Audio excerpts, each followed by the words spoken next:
Bien, la semana pasada habíamos empezado a tocar lo que era el tema del estado límite de servicio. Los estados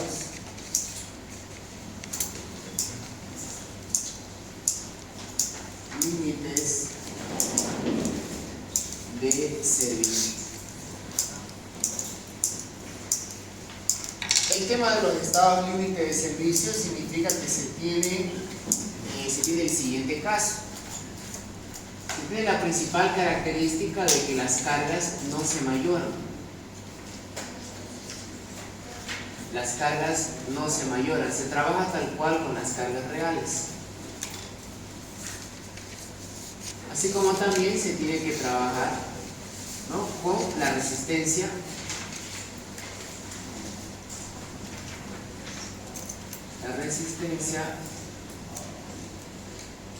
real de los materiales. Esa es la gran diferencia que hay con el estado límite último. Recordemos, en el hormigón 1, en el estado límite último, lo que hacíamos era mayorar las cargas y disminuir las resistencias. En eso se resumía esa materia. Todo diseño, ya sea de columna, viga, losa, estribo, sea cual sea el elemento, se mayoraban las cargas y se disminuía la resistencia con el fin de ver la peor situación posible. Ahora, en estado límite de servicio, no mayoramos ni las cargas ni disminuimos la resistencia. Tratamos de trabajar con la situación lo más real posible. Y dentro de esos tres estados se encontraban tres fenómenos, los cuales no podíamos evitar, o sea, sí o sí iba a aparecer. Entonces lo que teníamos que hacer era controlarlo, teníamos que limitarlo. Esos tres estados límites de servicio son: uno, la fisuración, que fue lo que vimos en la clase pasada, la fisuración. El otro es la deformación,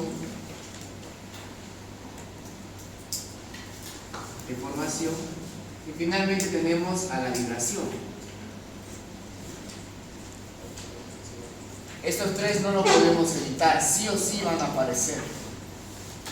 Entonces, como sí o sí van a aparecer, lo que nosotros hacemos es limitarlo, es decir, vamos a controlar que no se pasen de un valor límite.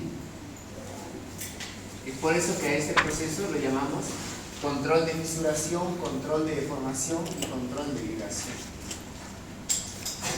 Para la clase de hoy nos vamos a enfocar justamente en lo que es la deformación. Pues, así como la fisuración, si recuerdan la clase pasada, lo que hacíamos era calcular un ancho probable de fisuración a través de la fórmula de Yeager y Lux. Teníamos que verificar que este valor sea menor o igual que un ancho de fisura admisible, ¿no?, que habíamos visto que dependía de dónde es que nos encontrábamos.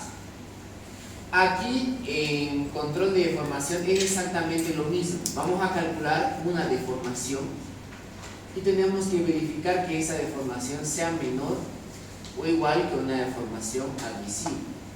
Ahora, aquí me gustaría aclarar de que el ingeniero Tito a la deformación no utiliza la letra delta, él utiliza la letra A. ¿Ya? Que quede claro eso desde el inicio. Él utiliza la letra A para referirse a deformación. Muy bien, entonces la base es la misma. Hay que calcular una deformación y tenemos que verificar que esa deformación sea menor o igual que una admisible. Ahora, hacer este control es bastante largo, porque por un lado se tiene que calcular cuánto es tu ancho, cuánto es tu deformación real, la que vas a tener, y cuánto es tu deformación admisible, que esto también se lo calcula. A diferencia de esta, ¿no? Acuérdense que el ancho de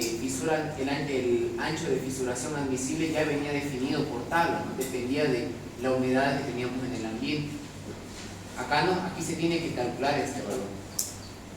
Para este primer ejercicio que vamos a hacer, nos vamos a enfocar solamente en aprender esta parte.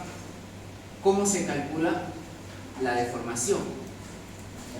Y de hecho, hay ejercicios, hay modelos de examen del ingeniero donde solamente les pide esto, calcular la deformación. No les pide hacer un control, solamente les pide calcular cuánto va a ser la deformación, nada más. Ahora, calcular esto,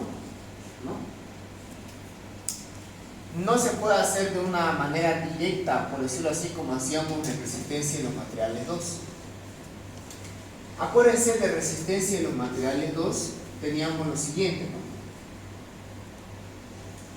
En Resi 2 lo que nos enseñaron es a crear una fórmula, a demostrar las fórmulas que nos dicen cuánto es la deformación máxima, ¿no?, para diferentes tipos de elementos. Por ejemplo, vigas simplemente apoyadas, vigas en voladizo, vigas con empotramiento en ambos lados. O sea, había una serie de casos, había varias situaciones. Por ejemplo, les hago una pregunta. Si tuviéramos una viga simplemente apoyada y esta viga tiene una carga uniformemente distribuida llamada Q y tiene una longitud L entre apoyo y apoyo, ustedes saben bien que aquí se va a dar una deformación, aquí se va a dar una flecha máxima. En Resi 2, a la deformación máxima utilizamos la letra Y, la deformación máxima. Ahora, como estamos llevando con el ingeniero Tito, vamos a ajustarnos, ¿no?, a su nomenclatura. Entonces, a la deformación máxima él la llama A. Entonces les hago la siguiente pregunta. ¿Cuánto, o mejor dicho, cómo sería la fórmula para calcular la deformación máxima cuando tenemos una viga simplemente apoyada con una carga uniforme y está separada una longitud L? ¿Cuánto era la fórmula? Muy bien, 5, la carga, en este caso la carga distribuida es Q por a la cuarta, muy bien, sobre, correcto, 384 E por I, ¿no? Entonces fíjense, aquí vamos a aplicar todas estas fórmulas que hemos visto en resistencia de los materiales 2, la vamos a aplicar. Pero aquí está el gran detalle. En esa materia, cuando calculábamos la máxima deformación, nosotros teníamos un material homogéneo, ¿no es así? Asumíamos nosotros de que teníamos un material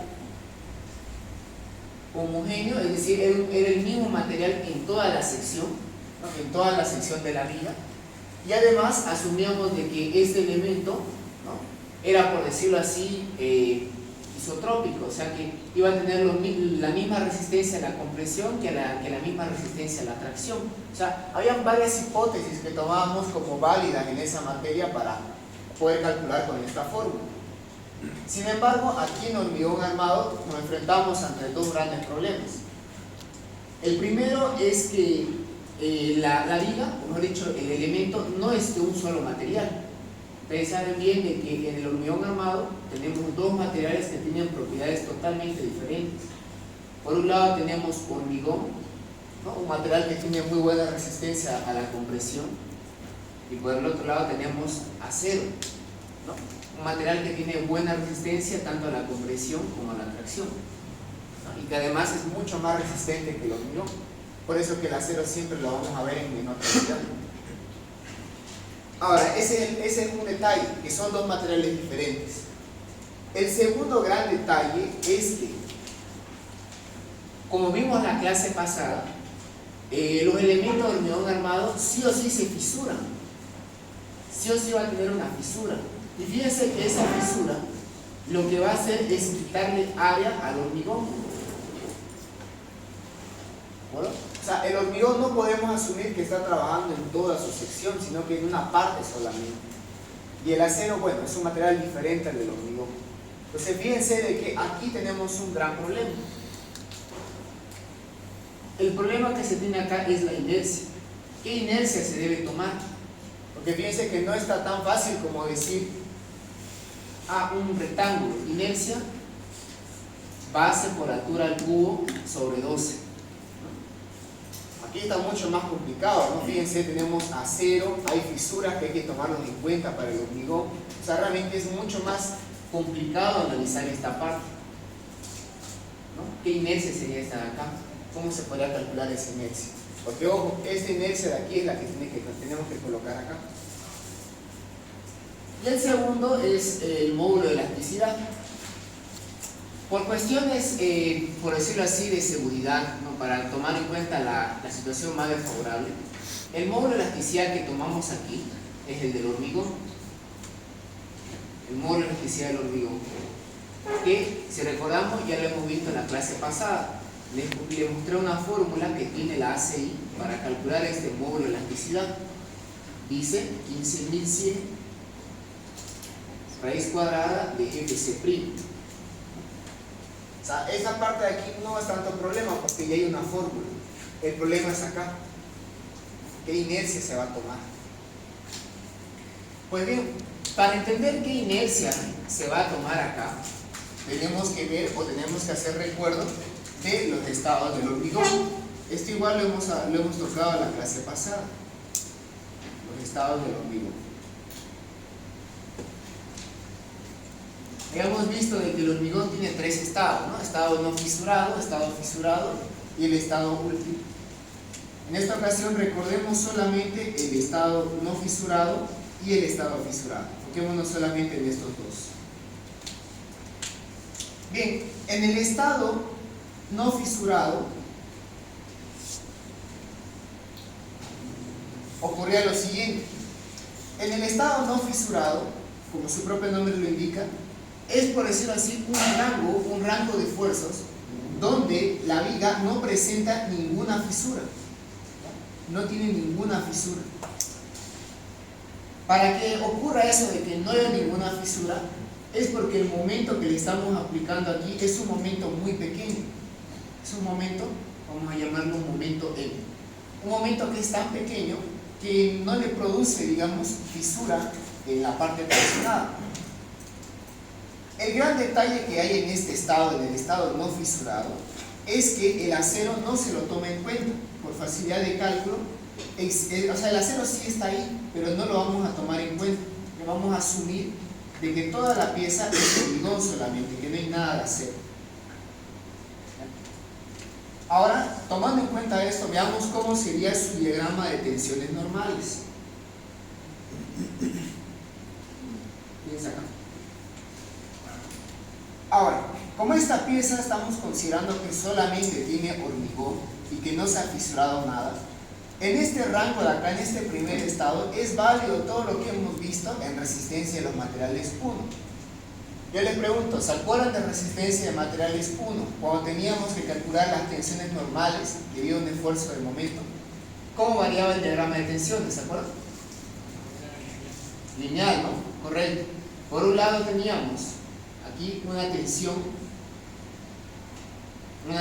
de compresión, y en el otro lado teníamos una tensión de tracción, ¿no? Y el diagrama de tensiones variaba linealmente. Eso lo hemos visto en resistencia de los materiales 1. Exactamente la misma teoría aplica acá.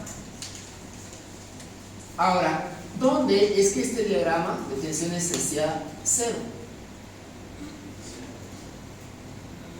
Se hacía cero en el llamado eje neutro. El eje neutro. En otras palabras, lo que hace el eje neutro es dividir la zona comprimida de la zona traccionada. Ahora, les pregunto, ¿el eje neutro dónde coincidía? Pueden ser de resistencia de materiales 1. ¿En dónde coincidía? Exacto, en el centro de gravedad de la sección. Correcto. Aquí en el centro de gravedad de la sección. Listo. Lo estoy colocando de manera genérica porque en la siguiente clase vamos a hacer un ejercicio con viga tipo T. Van a ver cómo cambia la cosa. El YG que vamos a tomar, o sea, la distancia YG, y esto puede ser, va a ser desde la zona traccionada hacia el centro de gravedad. Les especifico eso porque si el momento fuera negativo, el YG tendría que salir desde aquí arriba e ir hacia el centro de gravedad. Mucho detalle con eso. Ahora bien, eso es en el estado 1. Ahora, ¿qué es lo que ocurre en el estado 2? En el estado fisurado.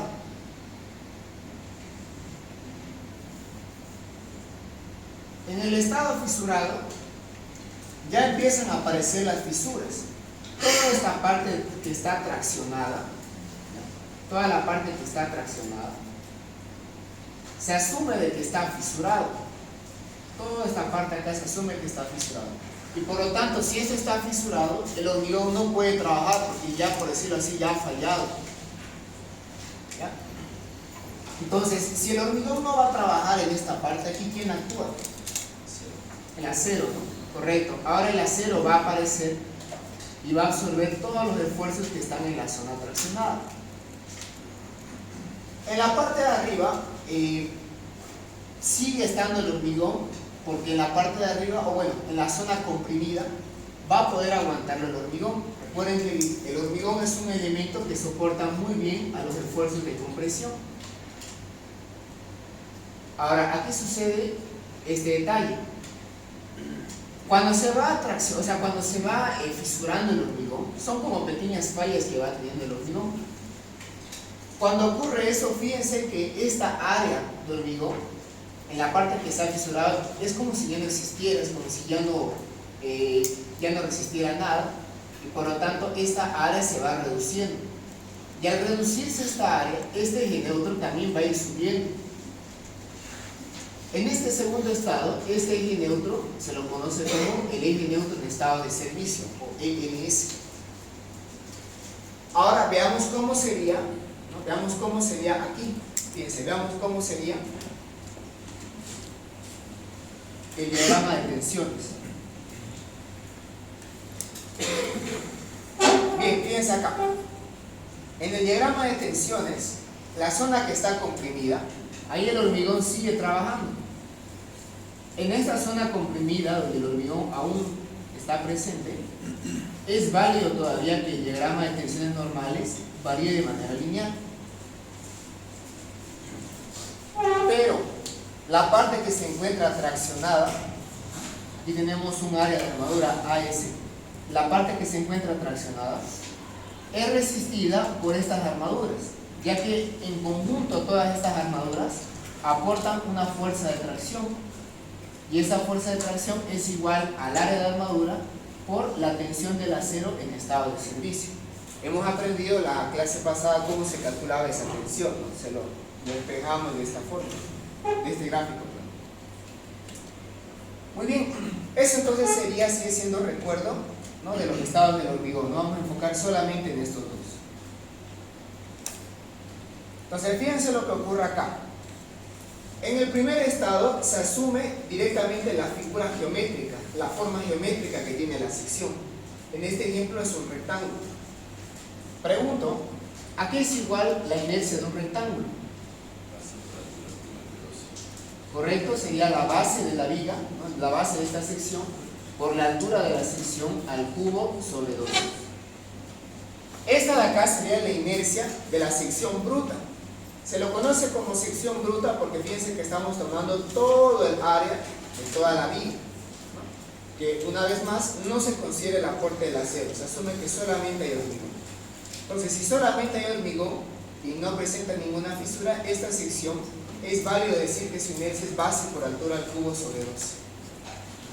Ahora aquí no. Aquí fíjense de que en este segundo estado, por decirlo así, este segundo estado es como irnos al otro extremo. Si en el primer estado se asume que no hay ninguna fisura, en el segundo estado se asume que toda esta zona que está traccionado es como si estuviera fisurado.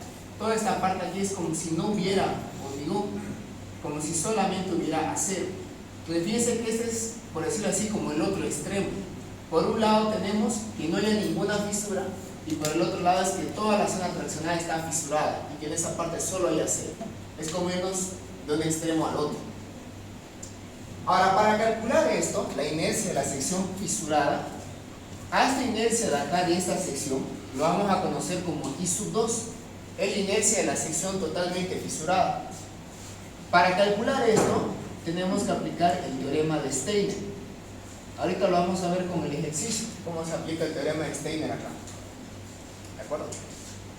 Entonces fíjense acá, en el estado 1 tenemos una inercia de la sección bruta, que la vamos a conocer como I sub 0, y el otro extremo es que toda la zona traccionada esté fisurado, ¿no?, y es como si no hubiera nada de hormigón ahí.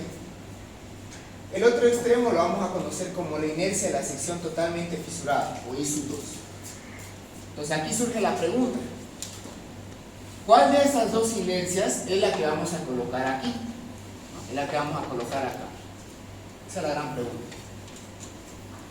Pues bien, la inercia que se va a colocar ahí no es ni esta de acá, sino que es un valor que está, por decirlo así, en medio de estos. Un valor que está entre I sub 0 e I sub 2. A esa inercia se la conoce como la inercia efectiva. La inercia efectiva. Y van a ver que siempre esta inercia está entre I sub 2 e I sub 0. Van a ver que esta inercia está más cercano a esto, se aproxima más a esto. Para calcular esta inercia efectiva hay diferentes fórmulas, hay diferentes teorías. La que vamos nosotros a aplicar es la que, bueno, el ingeniero Tito lo ha sacado de la ACI. La fórmula que él maneja para hallar la inercia efectiva se lo conoce como la fórmula de Branson. Y esta fórmula dice lo siguiente. Dice, la inercia efectiva es igual a el momento de fisuración, ahorita vamos a ver qué es eso, dividido entre el momento máximo en estado de servicio al cubo por la inercia de la sección sin fisurar o inercia de la sección bruta más 1 menos momento de fisuración MCR dividido momento máximo en estado de servicio al cubo por I sub 2. Esa es la llamada fórmula de Branson. Bien, ahora evaluamos esa fórmula. I sub 0 e I sub 2 ya hemos explicado que son, por un lado, la inercia y la sección bruta, o sea, sin ninguna fisura, y el otro es el otro extremo, ¿no? Es cuando toda la zona traccionada está fisurada, es el I sub 2. Ahora, fíjense de que la inercia que vemos acá, ¿no? Esta inercia de aquí, que ahora ya sabemos que se llama la inercia efectiva,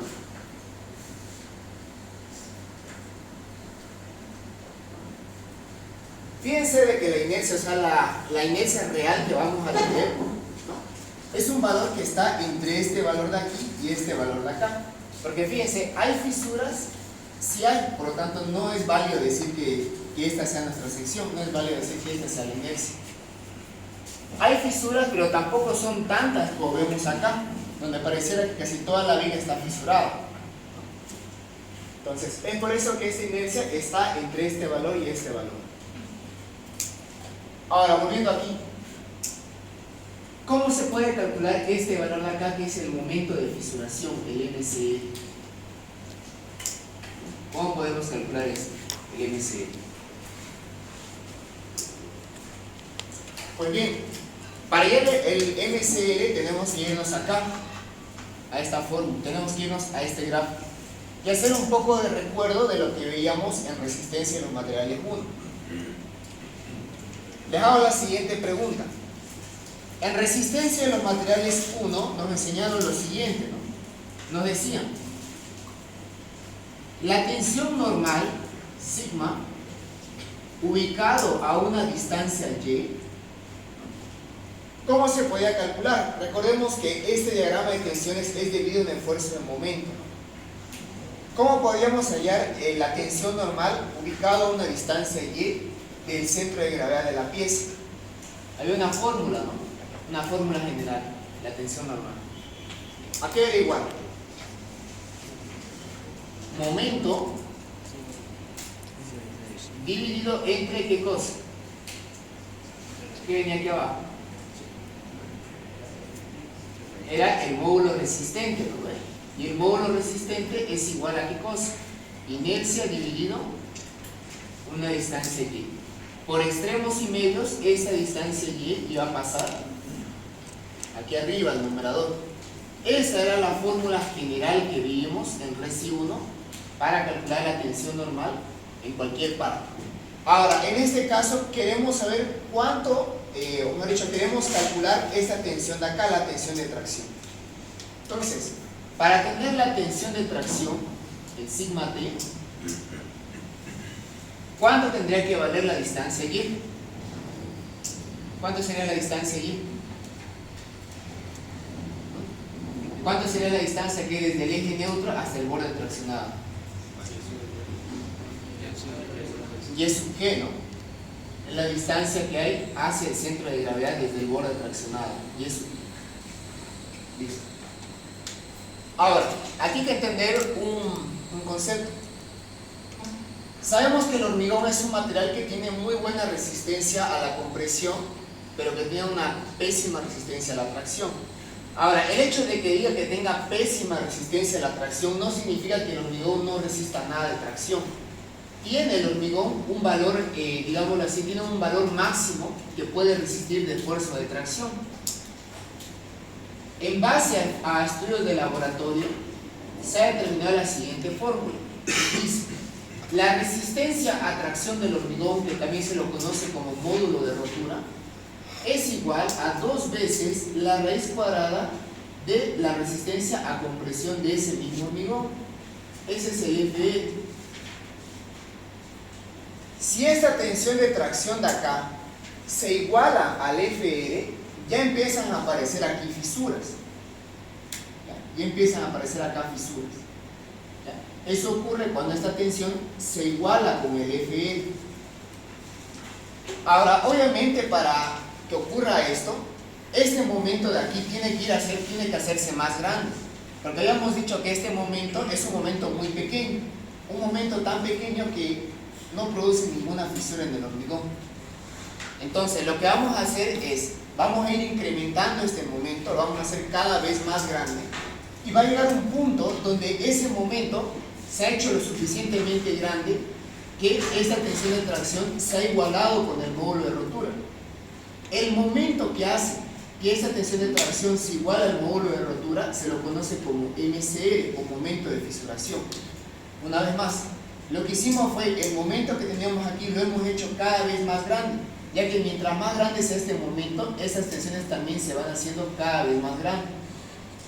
Y lo que hemos hecho fue hacerlo este momento tan grande, lo suficiente para que esa tensión de acá, sigma T, se iguale con el valor FE. En el momento que ocurrió esto, significa que hemos alcanzado el MCR, el momento de fisuración. Entonces, fíjense acá, si hemos hecho que ocurra esto, es porque este momento de aquí se ha hecho un momento MCR. Cuando ocurrió el momento MCR, esa tensión de tracción se igualó con el módulo de rotura. Entonces, de aquí vamos a despejar MCR. Y llegamos a la siguiente fórmula. MCR es igual a módulo de rotura por la inercia de la sección, pero ojo, fíjense acá. La inercia de la sección que se toma acá es la inercia de la sección bruta, ¿no? El I sub 0.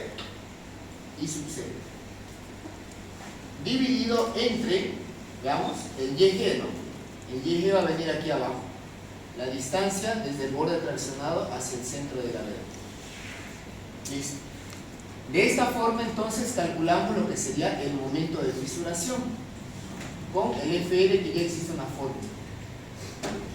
Listo, entonces ya tenemos cómo calcular el MCE. Ya está. Ahora el MA. El MA es lo mismo que el MK. El MA es lo mismo que el MK. Acuérdense que era el MK lo que hemos visto en la clase pasada. El MK, o bueno, en este caso MA, que los dos son lo mismo, viene a ser el momento máximo en estado de servicio.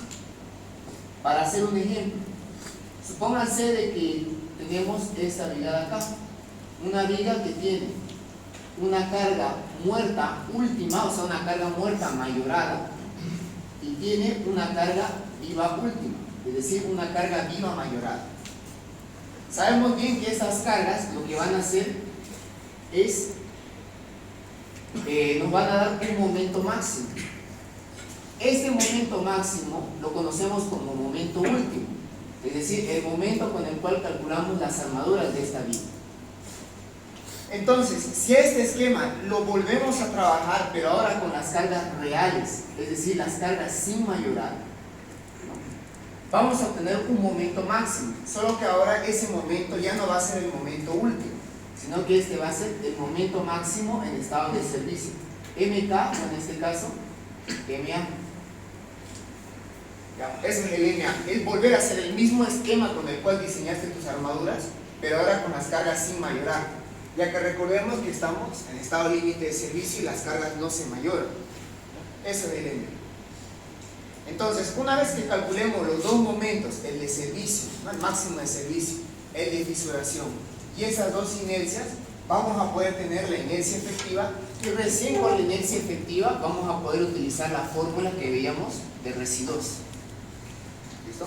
Es como les digo, es todo un proceso, y lo bueno de que sea un proceso es que podemos hacerlo por pasos, no podemos hacerlo de manera ordenada. En toda esta parte de aquí es solamente el qué vamos a hacer y por qué lo vamos a hacer.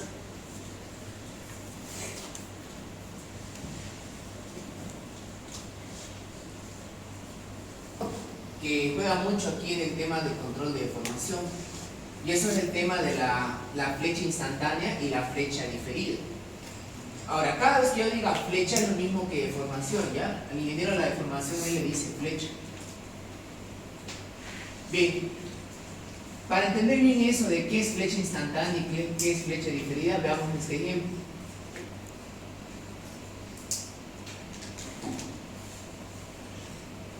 Supónganse que tenemos una viga simplemente apoyada.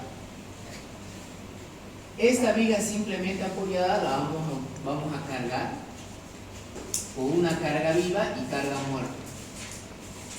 Con carga muerta y con carga viva. Ahora, con todo esto que hemos visto, sabemos que aquí se va a dar una deformación, así, una flecha con deformación máxima A. Esta deformación sabemos que se puede calcular, ¿sí? Sabemos que para eso hay fórmula. Todo lo que hemos visto en resistencia y material de punto vamos a aplicar todas esas fórmulas, pero en residuo, resistencia y material de punto. Entonces, tomando en cuenta que tenemos una viga simplemente apoyada, que está con una carga uniformemente distribuida y que tiene una longitud L, sabemos bien que la deformación que se va a dar va a ser igual a 5 veces la carga, en este caso sería la carga muerta más la carga viva, por la longitud de la misma, a la cuarta sobre 384, módulo de elasticidad del hormigón por la inercia efectiva. Bien, esa sería, fíjense, esto de acá sería la flecha instantánea, se lo conoce como flecha instantánea porque es la deformación que va a ocurrir en el momento en el cual nosotros apliquemos esta carga. O sea, en el mismo instante que coloquemos la carga muerta y la carga viva, se va a empezar a desarrollar esta deformación de aquí. La flecha instantánea, fíjense, flecha instantánea debido a la carga muerta más la carga viva. Ahora, resulta ser de que con el pasar del tiempo, con el pasar de los años, esta deformación va a seguir creciendo y se va a desarrollar acá otra deformación, la llamada flecha diferida o deformación diferida. Ahora les pregunto, ¿por qué creen que se da esta deformación adicional, esta deformación diferida? ¿Por qué creen que puede ser? ¿Por qué creen que puede ser? ¿Por qué creen que puede ser la deformación diferida?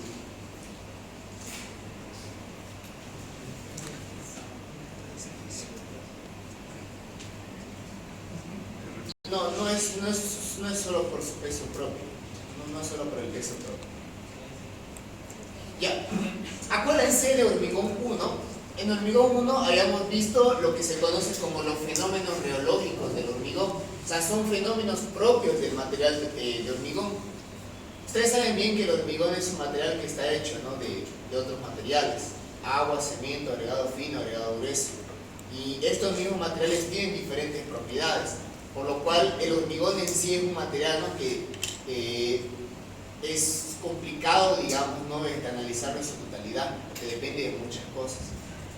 Ahora, el hormigón como material tiene dos problemas, ¿ya? Dos problemas que son propios de ser hormigón. Uno de ellos era la retracción. La retracción, sabemos bien desde tecnología del hormigón, Retracción es la pérdida de volumen debido a la pérdida de humedad, ¿no? Por eso es que aparecen esas fisuras, esas grietas. Eso es algo que no podemos evitar porque es un fenómeno propio que tiene el hormigón. El segundo fenómeno se lo conoce como la fluencia lenta o sedencia. La fluencia lenta o sedencia. Y es justamente lo que estamos hablando. Si tuviéramos una probeta de hormigón, fíjense, si tuviéramos una probeta de hormigón y a esto le aplicamos una carga, en el momento en el cual nosotros le aplicamos la carga, esta probeta se va a deformar. Se va a deformar. Ahora, si esa fuerza sigue actuando, con el pasar de los años, esta probeta se va a hacer todavía más pequeña. Y eso es porque los mismos materiales que tiene dentro el hormigón se van como que reacomodando. Esa segunda deformación de acá es lo que conocemos como la deformación diferida. Este es el fenómeno de la fluencia. Y eso mismo pasa acá. Con el pasar del tiempo, esta pieza se sigue deformando. Ahora, ¿cuánto exactamente se dice que tiene que pasar para que se desarrolle esta flecha diferida? Realmente, si vemos este gráfico, porque esto aquí tiene un gráfico muy interesante, y dice el tiempo versus la deformación. El tiempo versus la deformación.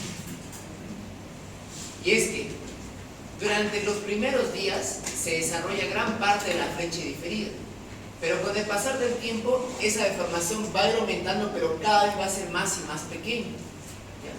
Va a ser cada vez más y más pequeña. Prácticamente esto es como una asíntota, ¿no? Esto va a seguir creciendo indefinidamente, pero va a ser cada vez más pequeño.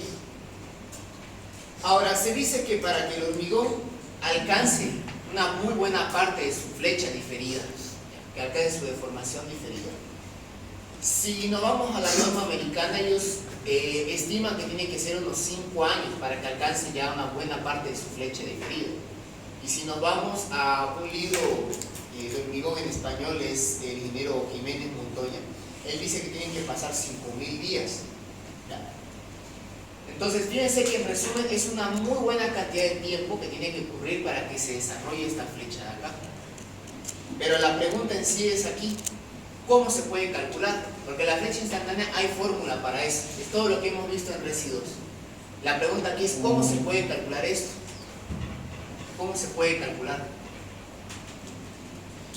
Pues bien, para poder calcular la flecha diferida, hay un método que es el método indirecto. Para entender bien el método indirecto, hay que entender bien quién realmente produce la flecha diferida. Bien, veamos, hagamos esta pequeña analogía para que se entienda bien quién es el que produce la flecha diferida. Fíjense. La flecha instantánea, esta primera de acá, habíamos dicho de que es la flecha que se desarrolla debido tanto a la carga muerta como a la carga viva. Demos un ejemplo para que se pueda entender esta parte. Supónganse ustedes una losa de hormigón armado. Esta losa de hormigón armado va a tener dos cargas. Por un lado va a tener la carga muerta, que les pregunto, cuando le dicen carga muerta, ¿qué es lo primero que se le viene a la mente? Cuando dicen carga muerta, el peso propio, correcto. El peso propio, ¿no?, es una carga que siempre va a estar actuando, ¿no? No podemos nosotros dejar de pesar, así como esa estructura no puede dejar de pesar. Siempre va a estar actuando esta carga de acá, la carga muerta, también conocida como el peso propio. Ahora, la carga muerta también se lo conoce por otro nombre. Si ustedes buscan el libro de hormigón, también le llaman a la carga muerta carga permanente, porque es una carga que permanentemente está actuando. Ahora, encima de esta losa, fíjense, vamos a colocar carga viva. Ahora les pregunto, cuando le dicen carga viva, ¿qué es lo primero que se le viene a la mente? Cuando escuchan carga viva, ¿qué se les viene a la mente? La persona, ¿no? Principalmente nosotros somos quien representamos este grupo de cargas, la carga viva. La carga viva. La carga viva también se lo conoce como carga variable, ¿no? Porque no es una carga que está fijo en un mismo sitio. Ahora yo les pregunto, aparte de nosotros en esta sala, ¿qué otras cargas vivas hay? La silla, correcto. La silla, la mesa, los muebles, esa computadora, este basurero, todo eso es también carga viva. Todo eso también es carga viva. Ahora, fíjense esto.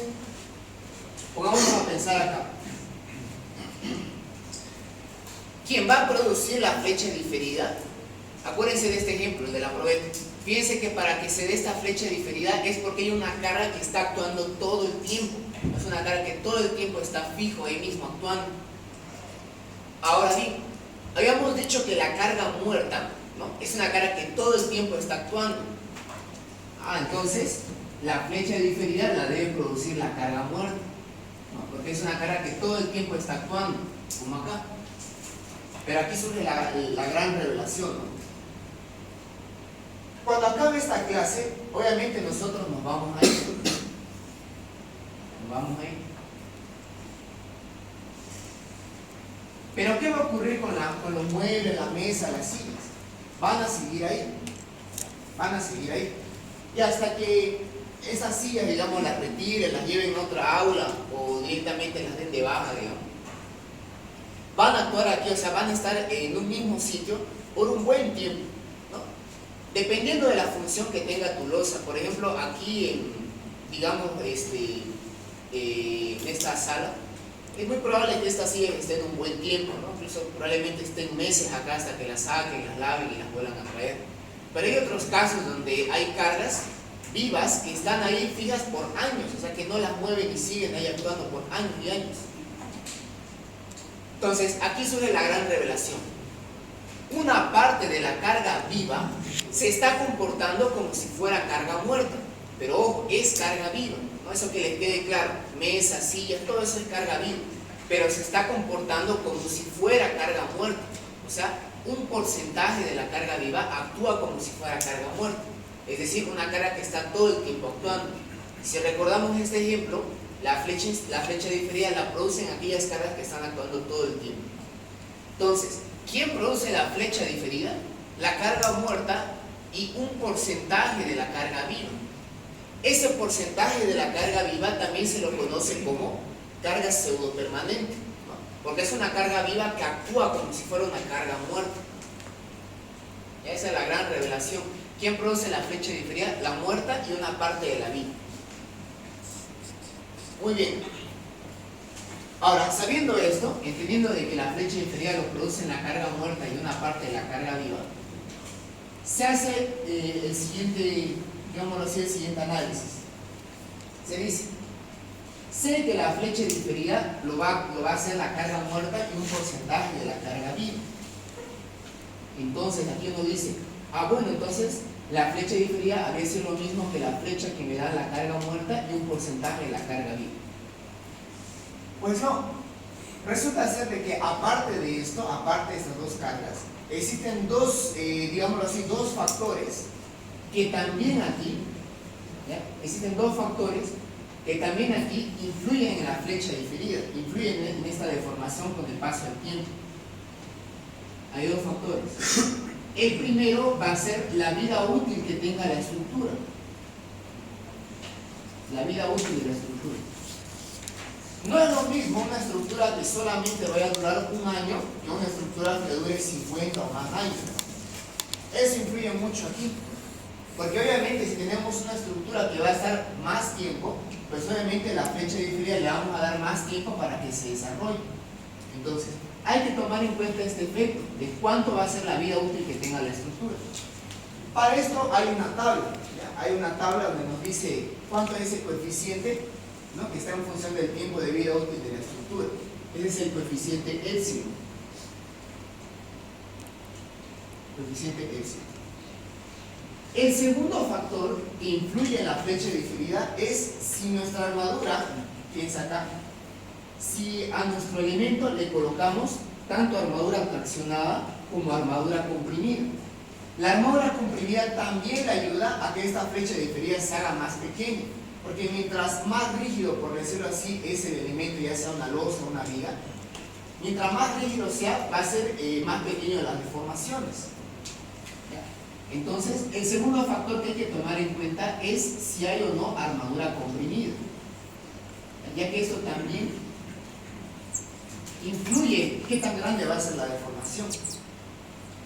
Entonces, ¿cómo podemos tomar en cuenta estos dos? Para eso, el que tome en cuenta estos dos efectos se lo conoce como el coeficiente beta. De aquí es donde entra el coeficiente beta menos 1. El coeficiente beta también tiene una fórmula. Dice beta había sido igual al coeficiente épsilon, que ya hemos dicho que esto se saca de una tabla, dividido entre 1, si mal no recuerdo, aquí decía 1 más 50 veces la cuantía geométrica de la armadura comprimida. O sea, aquí se toma en cuenta la vida útil y aquí se toma en cuenta la armadura comprimida si es que hay. Entonces, si hay armadura comprimida, fíjense que aquí se va a hacer un valor más grande, aquí esto se va a hacer más pequeño, y mientras más pequeño sea esto, esta flecha inferior se hace más pequeña. Bien, entonces, cuando tengamos la flecha instantánea, la vamos a calcular. Cuando tengamos la flecha diferida, vamos a hallarla de manera indirecta. Y una vez que se tengan las dos flechas, la instantánea y la diferida, la suma de ambas nos va a dar lo que se conoce como la flecha total, que no es más que sumar la flecha instantánea más la flecha diferida. Y es esta flecha total la que se tiene que verificar que no sea mayor que un valor límite. Por eso, como les digo, hacer un control es bastante largo, porque por un lado hay que calcular la flecha total y por el otro lado hay que calcular la flecha emisible. Eso también se calcula. Bien, entonces con todo esto que hemos visto, podemos pasar a hacer el siguiente ejercicio. Vamos a sintetizar todo esto a través de un ejercicio. Ya saben, si tienen duda o consulta, me dicen nomás. Cualquier duda o consulta se lo va a responder. Modelo de examen.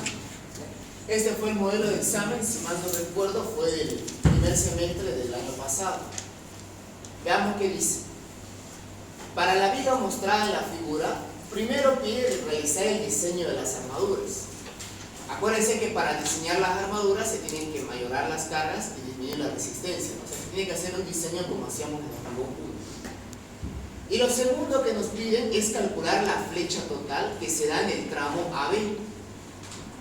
La máxima deformación que vamos a tener aquí, en el tramo AB.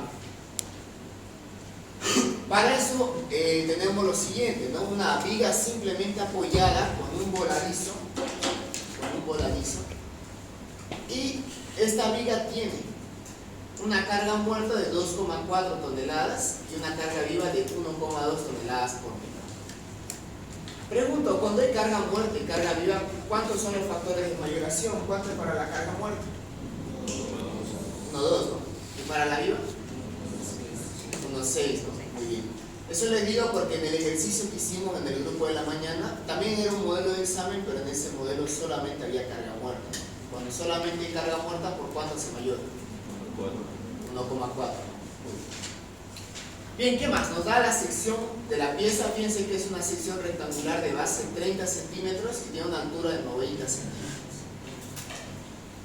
También nos va a dar de dato, obviamente, la resistencia del hormigón. En este caso vamos a usar un hormigón H28, un hormigón con una resistencia de 280 kilos sobre centímetro cuadrado, y un acero con una tensión de fluencia de 5000 kilos sobre centímetro cuadrado. Bien, entonces pasemos a realizar este ejercicio. Vamos a ver cómo se resuelve. Primero, fíjense que nos pide diseñar, ¿no? Diseñar las armaduras para el tramo A. Entonces, como pide un diseño, obviamente hay que mayorar las cargas. Y la nota. Dice aquí como nota. Considere que no hay carga viva para la deformación diferida, o sea, para la flecha diferida. Veamos entonces qué significa eso, a ver cómo interpretamos eso. El hecho de que no haya carga viva en la flecha diferida, ¿qué significa acá? Dice aquí. que no se va a considerar nada de carga viva. No se va a considerar nada, dice, no hay nada de carga viva en la flecha diferida. Entonces, ¿qué quiere decirnos esto? Para este ejercicio, la flecha diferida lo está ocasionando solamente la carga muerta, nadie más. Entonces, aquí en esta fórmula, como no hay carga viva, dice como no hay que considerar carga viva, solamente hay que considerar la carga muerta. Entonces, hay que calcular esta flecha de aquí, fíjense, la deformación que me da solamente la carga muerta. Ahora, para la flecha instantánea, fíjense, la flecha instantánea considera carga muerta y carga viva. Y nosotros tenemos carga muerta y carga viva. En otras palabras, como nos pide hallar la flecha total, sabemos bien que la flecha total es la suma de la flecha instantánea debido a la carga muerta más la carga viva y la flecha diferida. Pero la flecha diferida nos está diciendo de que solamente va a tener carga muerta. Por lo tanto, su fórmula de la flecha diferida sería flecha instantánea debido a la carga muerta solamente. Y aquí beta menos 1. Entonces, fíjense acá. Para calcular la flecha total tenemos que calcular dos deformaciones. Tenemos que hallar la deformación que me da la carga muerta y la carga viva y la deformación que me da solamente la carga muerta. Estamos hablando de que hay que calcular dos veces, ¿no?, aplicando la fórmula que veíamos de residuos, ¿no? Una donde haya carga muerta y carga viva y otra donde solamente haya carga muerta. Estas cosas es necesario sí o sí hacerlo antes de hacer el ejercicio, porque si uno se lanza directo, ¿no?, a hacer el ejercicio, después no sabe qué deformaciones hay que calcular. Bien, entonces ya de entrada estamos tomando en cuenta que hay que calcular, uno, la deformación que me da la carga muerta y la carga viva, y otra, la deformación que me da solamente la carga muerta. Bien, pasemos entonces primero al diseño.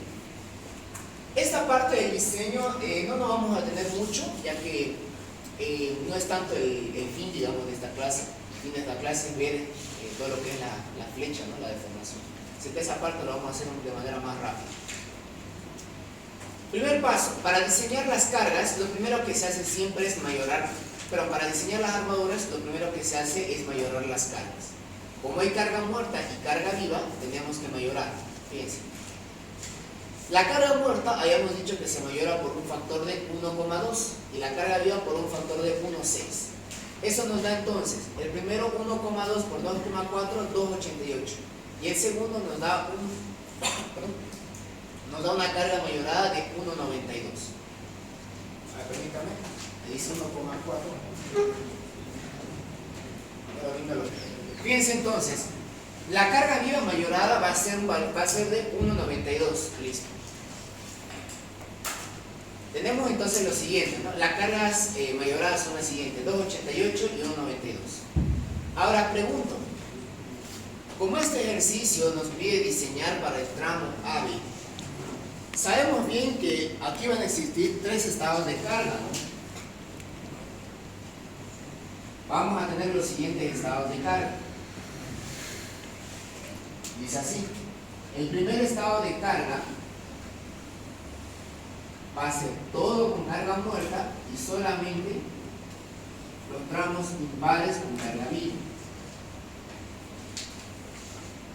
El otro estado de carga dice lo siguiente,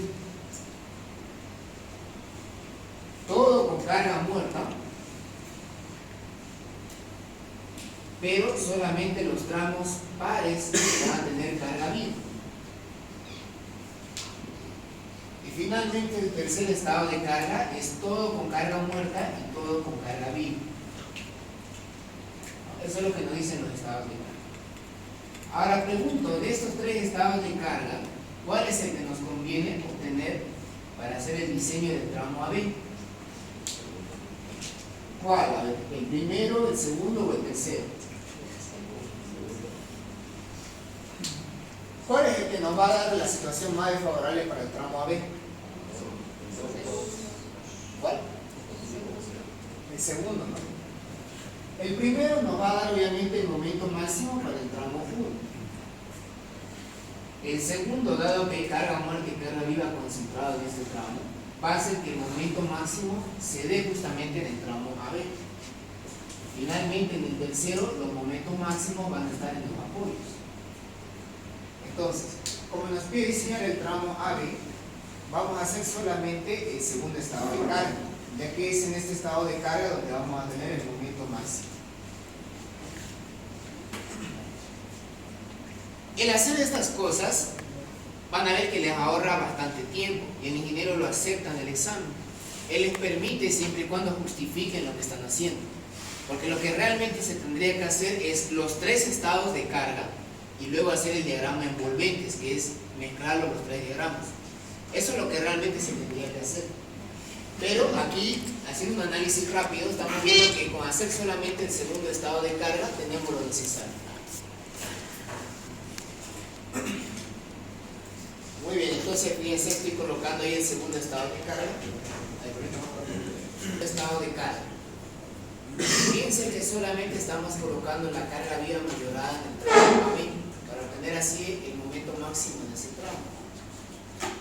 Ahora, en esta parte van a ver ustedes de que se puede calcular las reacciones de varias formas, ¿no? Uno puede empezar, si quiere, por sumatoria de fuerzas verticales, luego sumatoria de momentos o al revés.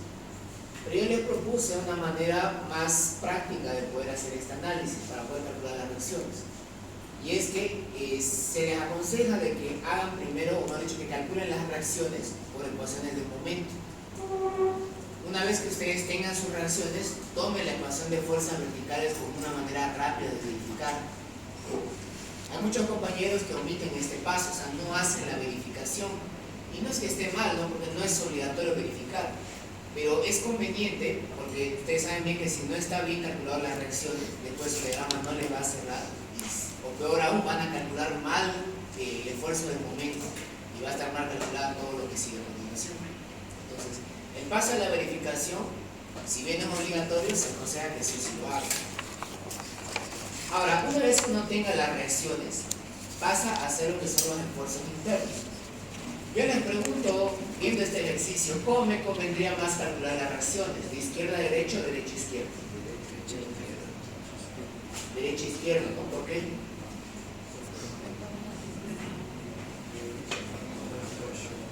¿Por qué conviene más calcular de derecha a izquierda que izquierda a derecha?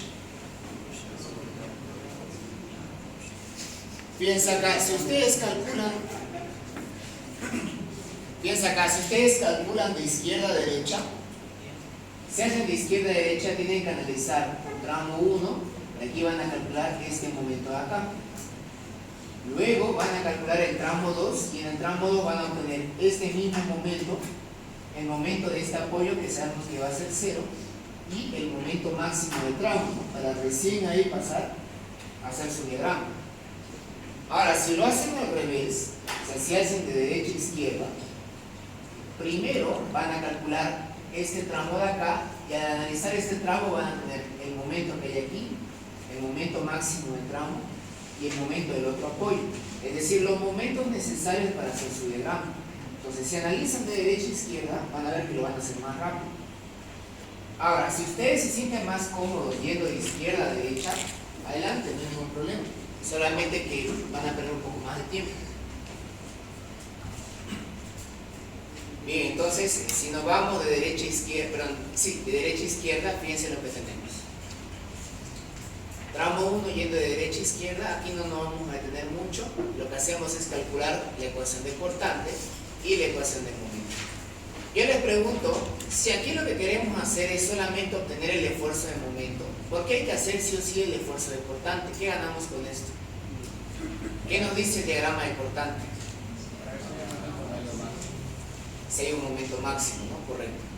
Cada vez que ustedes vean que el cortante cambia de signo, eso quiere decir que hay una parte en el tramo donde el cortante se hizo 0. Y si el cortante se hizo 0, significa que el momento máximo se ha dado de ese punto. Bien, entonces fíjense de que aquí hay un cambio de signo. Por lo tanto, va a haber un momento máximo. Entonces, ya lo tenemos en cuenta eso. Calculamos la ecuación de momento. Ahí obtenemos el momento al inicio, el tramo, es decir, en el apoyo B va a ser 0, y al final del tramo 1 en el apoyo A, menos 23,045 toneladas por metro. Calculamos el momento máximo derivando la ecuación de momento, que recordemos que es lo mismo que la ecuación de cortante, y es lo mismo. Nos dice entonces que el momento máximo está a una distancia de poco más de 5 metros. Si la cortante es la derivada del momento, no debería ser positivo, claro que la radical me ha hecho ya el sentido. Ya, muy buena la pregunta. Cuando analizamos de izquierda a derecha, ahí van a ver de que le va a cumplir exactamente eso de acá, que dice que el cortante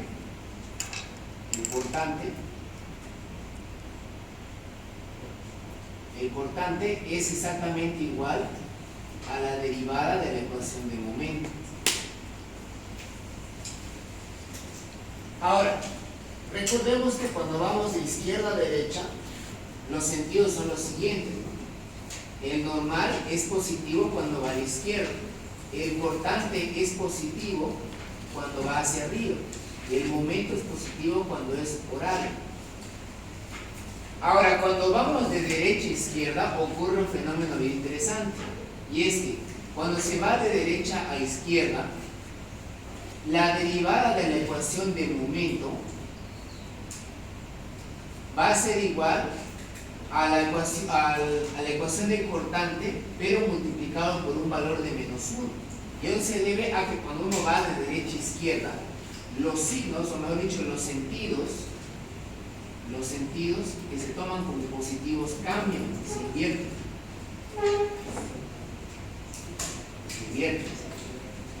Entonces, fíjense lo que ocurre acá.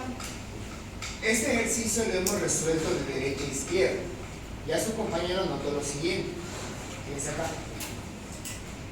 Si derivamos la ecuación de momento, esta ecuación de acá, si lo derivamos, vamos a obtener esta ecuación de acá.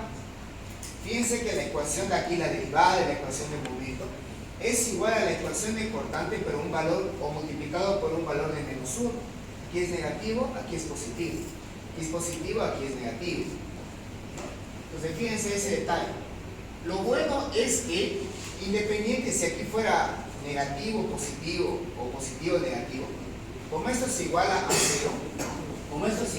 0, este valor de negativo desaparece, ¿no? Y no nos afecta si aquí está, si esta parte de aquí es la derivada de esto, ¿no? O si es ese mismo valor de derivada multiplicado por un valor de -1. Ese valor de -1 no nos afecta al igualarlo a 0. Por eso que aquí digo como con sentidos contrarios. Si hubiésemos tomado la ecuación de cortante, fíjense acá, si hubiéramos agarrado aquí la ecuación de cortante, menos 24,305 más 4,8 por x igualado a 0, también nos iba a dar este mismo valor. Esto hubiera pasado al otro término y este número pasaba a dividir. O sea, este valor de aquí nos iba a dar el mismo, no iba a cambiar. Eso de por qué sale positivo o negativo es justamente por esto. Cuando uno va de derecha a izquierda, el cortante es, por decirlo así, la derivada de momento multiplicado por un valor de -1. O sea, tampoco cambia mucho la cosa. Bien.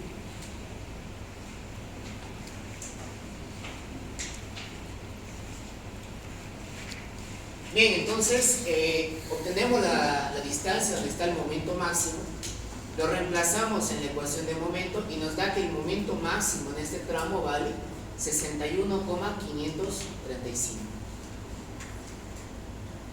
Bien, ahí tenemos entonces cómo es que va a ser nuestro diagrama de fuerzas internas. Ahora, aquí hay que justificarle al ingeniero lo siguiente. Si uno quisiera hacer, o mejor dicho, si uno quisiera resolver este problema, digámoslo así, con todos los detalles posibles, o como realmente se debería analizar, uno tendría que también hacer los demás estados de carga. O sea, el estado 1 donde teníamos carga viva en el voladizo, y el otro estado cuando todo estaba con carga muerta y carga viva. Eso es lo que legalmente se tendría que hacer.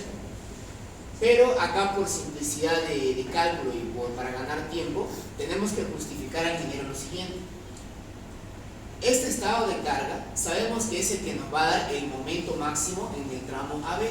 Y como nos pide diseñar para el tramo AB, no vemos la necesidad de hacer los demás estados de carga, ¿no? Solamente con hacer este estado tenemos lo suficiente, ¿no? Piensa acá. Como se quiere diseñar el tramo AB, ¿no? Es suficiente con ese estado de carga, no hay que perder el tiempo haciendo los demás. Muy bien, ya tenemos entonces lo que sería nuestro momento último, ¿no? El 61,535.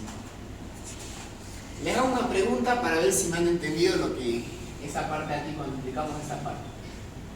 Si esta carga viva no estuviera mayorada y esta carga muerta tampoco, ¿qué sería este valor de acá? ¿Qué momento sería aquí? Momento máximo de servicio, ¿no? Correcto. ¿El MA o el MK? Muy bien. Muy bien. Listo, entonces ya tenemos nuestro momento máximo con el cual vamos a diseñar. Pasemos ahora al diseño. Estamos volviendo a colocar lo que sería la resistencia del hormigón, en este caso un hormigón 280, la tensión de fluencia del acero 5000 y las dimensiones de la viga. Tomando en cuenta que nuestro momento, fíjense que este momento es considerable, no es poca cosa, 61 toneladas no es poca cosa. ¿Cuánto adoptarían ustedes a su criterio como DS? Pónganse que el ingeniero Tito no le va a dar dato eso, le va a decir que ustedes adoptan. ¿Cuánto van a adoptar ustedes de DS? 6 centímetros, ¿no? Hay una recomendación que les di al inicio de las clases que decía: si su momento está entre 40 y 80, adoptan 6 centímetros. Si su momento es menor a 40, adoptan 5. Si es mayor a 80, adoptaban 7 de DS. En este caso vamos a adoptar 6 centímetros de DS. Teniendo el dato el DS, podemos calcular la altura útil simplemente restando la altura total, 90, menos 6, nos va a dar entonces 84 de altura útil. Antes de calcular la armadura requerida, sabemos que hay que verificar dos cosas, ¿no? Hay exactamente dos armaduras mínimas que nos pide la norma. Una por fricción y otra por retracción de temperatura. Ya tenemos ahí ambas fórmulas, no nos vamos a tener mucho en eso. Fíjense que la armadura mínima por fricción nos pide 6,75 centímetros cuadrados y por retracción y temperatura poco más de 7 centímetros cuadrados. ¿Cuál se toma como armadura mínima? El mayor, en este caso 7,06. Listo, ahora sí pasamos a diseñar la armadura para ese momento positivo. El hecho de que la armadura sea, el hecho de que el momento sea positivo, ¿qué significa eso? ¿Dónde iría la armadura? ¿Arriba o abajo? Abajo, ¿no? Correcto. Acuérdense de ese gran detalle, dependiendo si el momento es positivo o negativo, nos dice dónde ve la armadura traccionada. Muy bien. Por cuestión de unidades, esta armadura, mejor dicho, este momento tenemos que llevarlo a kilo por centímetro. Para hacer eso vamos a multiplicar este valor por 10 a la quinta. Ustedes pueden verificando haciendo la conversión de unidades, de llevar este toneladas a kilo y este metro a centímetro. Bien, ese momento en kilo por centímetro, reemplazado aquí en esta fórmula para hallar el momento reducido, tomando en cuenta que el factor phi en flexión en viga 609, el FC' 280, es un dato, la base de la viga 30 y la altura útil, ¿no? La altura útil adoptada 84, vemos que nos da un momento reducido de 0,1154. Pregunto, para saber si necesitamos o no armadura comprimida, este valor tiene que ser mayor o menor a qué valor. ¿Cuánto era el momento reducido límite? 0,22. ¿Cuánto es? 0,22. 76, ¿no? Correcto. Fíjense, en este caso nuestro momento reducido es menor al momento reducido límite. Por lo tanto, es un caso 1. Teóricamente no necesita armadura comprimida. Digo teóricamente porque al final del día sí le colocamos una armadura en la zona comprimida, ¿no? La armadura de percha. Bien, entonces veamos, estamos en un caso 1, no necesita armadura comprimida, solo armadura traccionada. Para eso entonces vamos a calcular la cuantía mecánica a través de esta fórmula. 0,85, 1 menos raíz cuadrada de 1 menos 2 veces el momento reducido sobre 0,85. Vemos que eso nos da 0,1245. Listo. 0,1245, fíjense acá, reemplazamos en la fórmula de armadura, de área de armadura requerida, y eso nos da un área de 17,57. Claramente es mayor que la armadura mínima requerida por norma. Por lo tanto, pregunto, ¿cuál armadura optamos? ¿La calculada o la mínima? La calculada, ¿no? Si nos hubiera dado menor que la mínima, optábamos la mínima. Bien, tenemos acá entonces 17,57 centímetros cuadrados de armadura que hay que colocar. Cuando uno practica, cuando uno hace varios ejercicios, desarrolla como una habilidad que le permite ver qué barras uno puede utilizar directamente para satisfacer esa área de armadura. Pero para eso obviamente es con bastante práctica. En esta ocasión yo les muestro, bueno, les voy a seguir presentando este método varias veces cuando sea necesario para que ustedes desarrollen esta habilidad. Fíjense acá, dice, necesitamos colocar un área de armadura de 17,57. Vamos a ver qué pasaría si probásemos diferentes barras. O sea, qué pasaría si utilizamos diferentes barras del mismo diámetro para cumplir con esta área. Entonces, fíjense acá. Si quisiéramos colocar solamente barras de 25, dividimos el área requerida 17,57 entre una área de 25, nos da 3,58. Obviamente no podemos colocar 3,58 barras, vamos a colocar 4. Siempre redondeamos ese número al entero superior. Entonces, si queremos colocar barras de 25, mínimo necesitamos 4. Si queremos barras de 20, mínimo necesitamos 6. Y si queremos colocar barras de 16, mínimo colocamos 9. Entonces, fíjense, tenemos las siguientes alternativas. 4 de 25 me dan 19,64. 6 barras de 20 me dan 18,84. Esta se acerca más. 9 de 16 me da 8,09. Se acerca más todavía. 2 de 25 más 3 de 20 me da 19,24. Se alejó, ¿no? Y 2 barras de 20 más 6 de 16 me da 18,34. Aquí, ¿cuál nos convendría utilizar? Fíjense.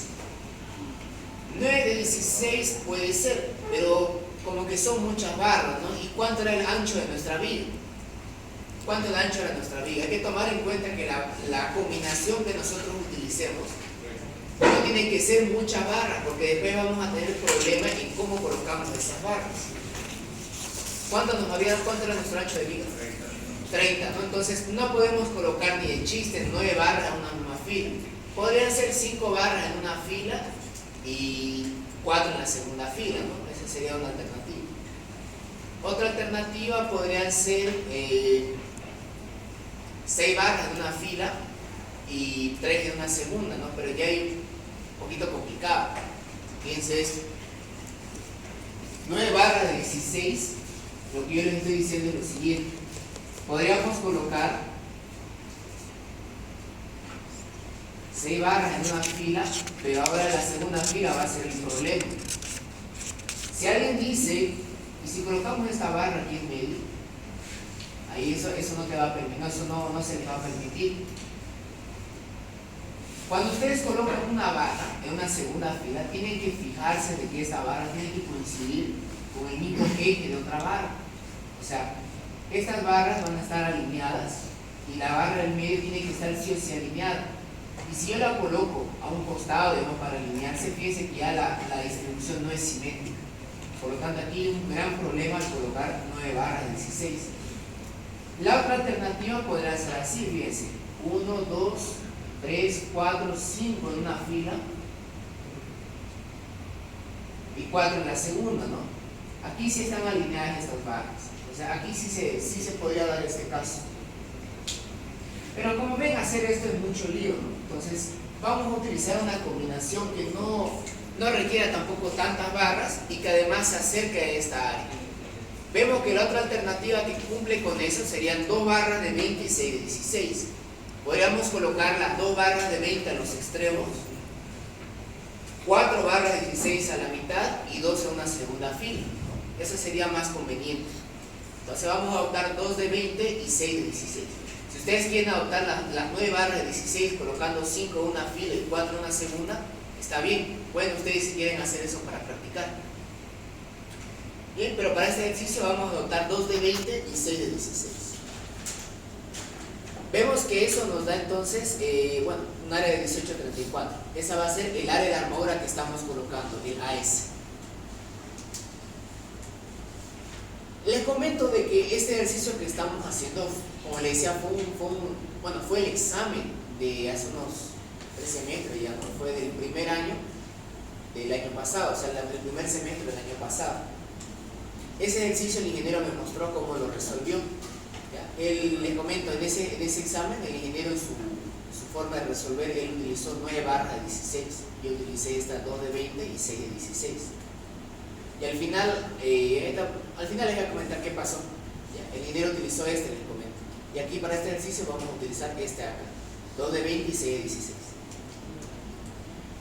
Bien, veamos, vamos a utilizar 2 de 20 y 6 de 16. Fíjense acá, 2 de 20 y 6 de 16. Vamos a colocarlo de esta forma: 2 barras de 20 a los extremos, 4 de 16 en una fila y 2 de 16 en los extremos en la parte de arriba, en una segunda fila. Veamos entonces si cumple. Acuérdense de hormigón 1, para diseñar una armadura tiene que cumplir con 2 cosas. La primera es que la separación que hay entre barras sea mayor que una separación mínima por norma. Estamos colocando en qué barra.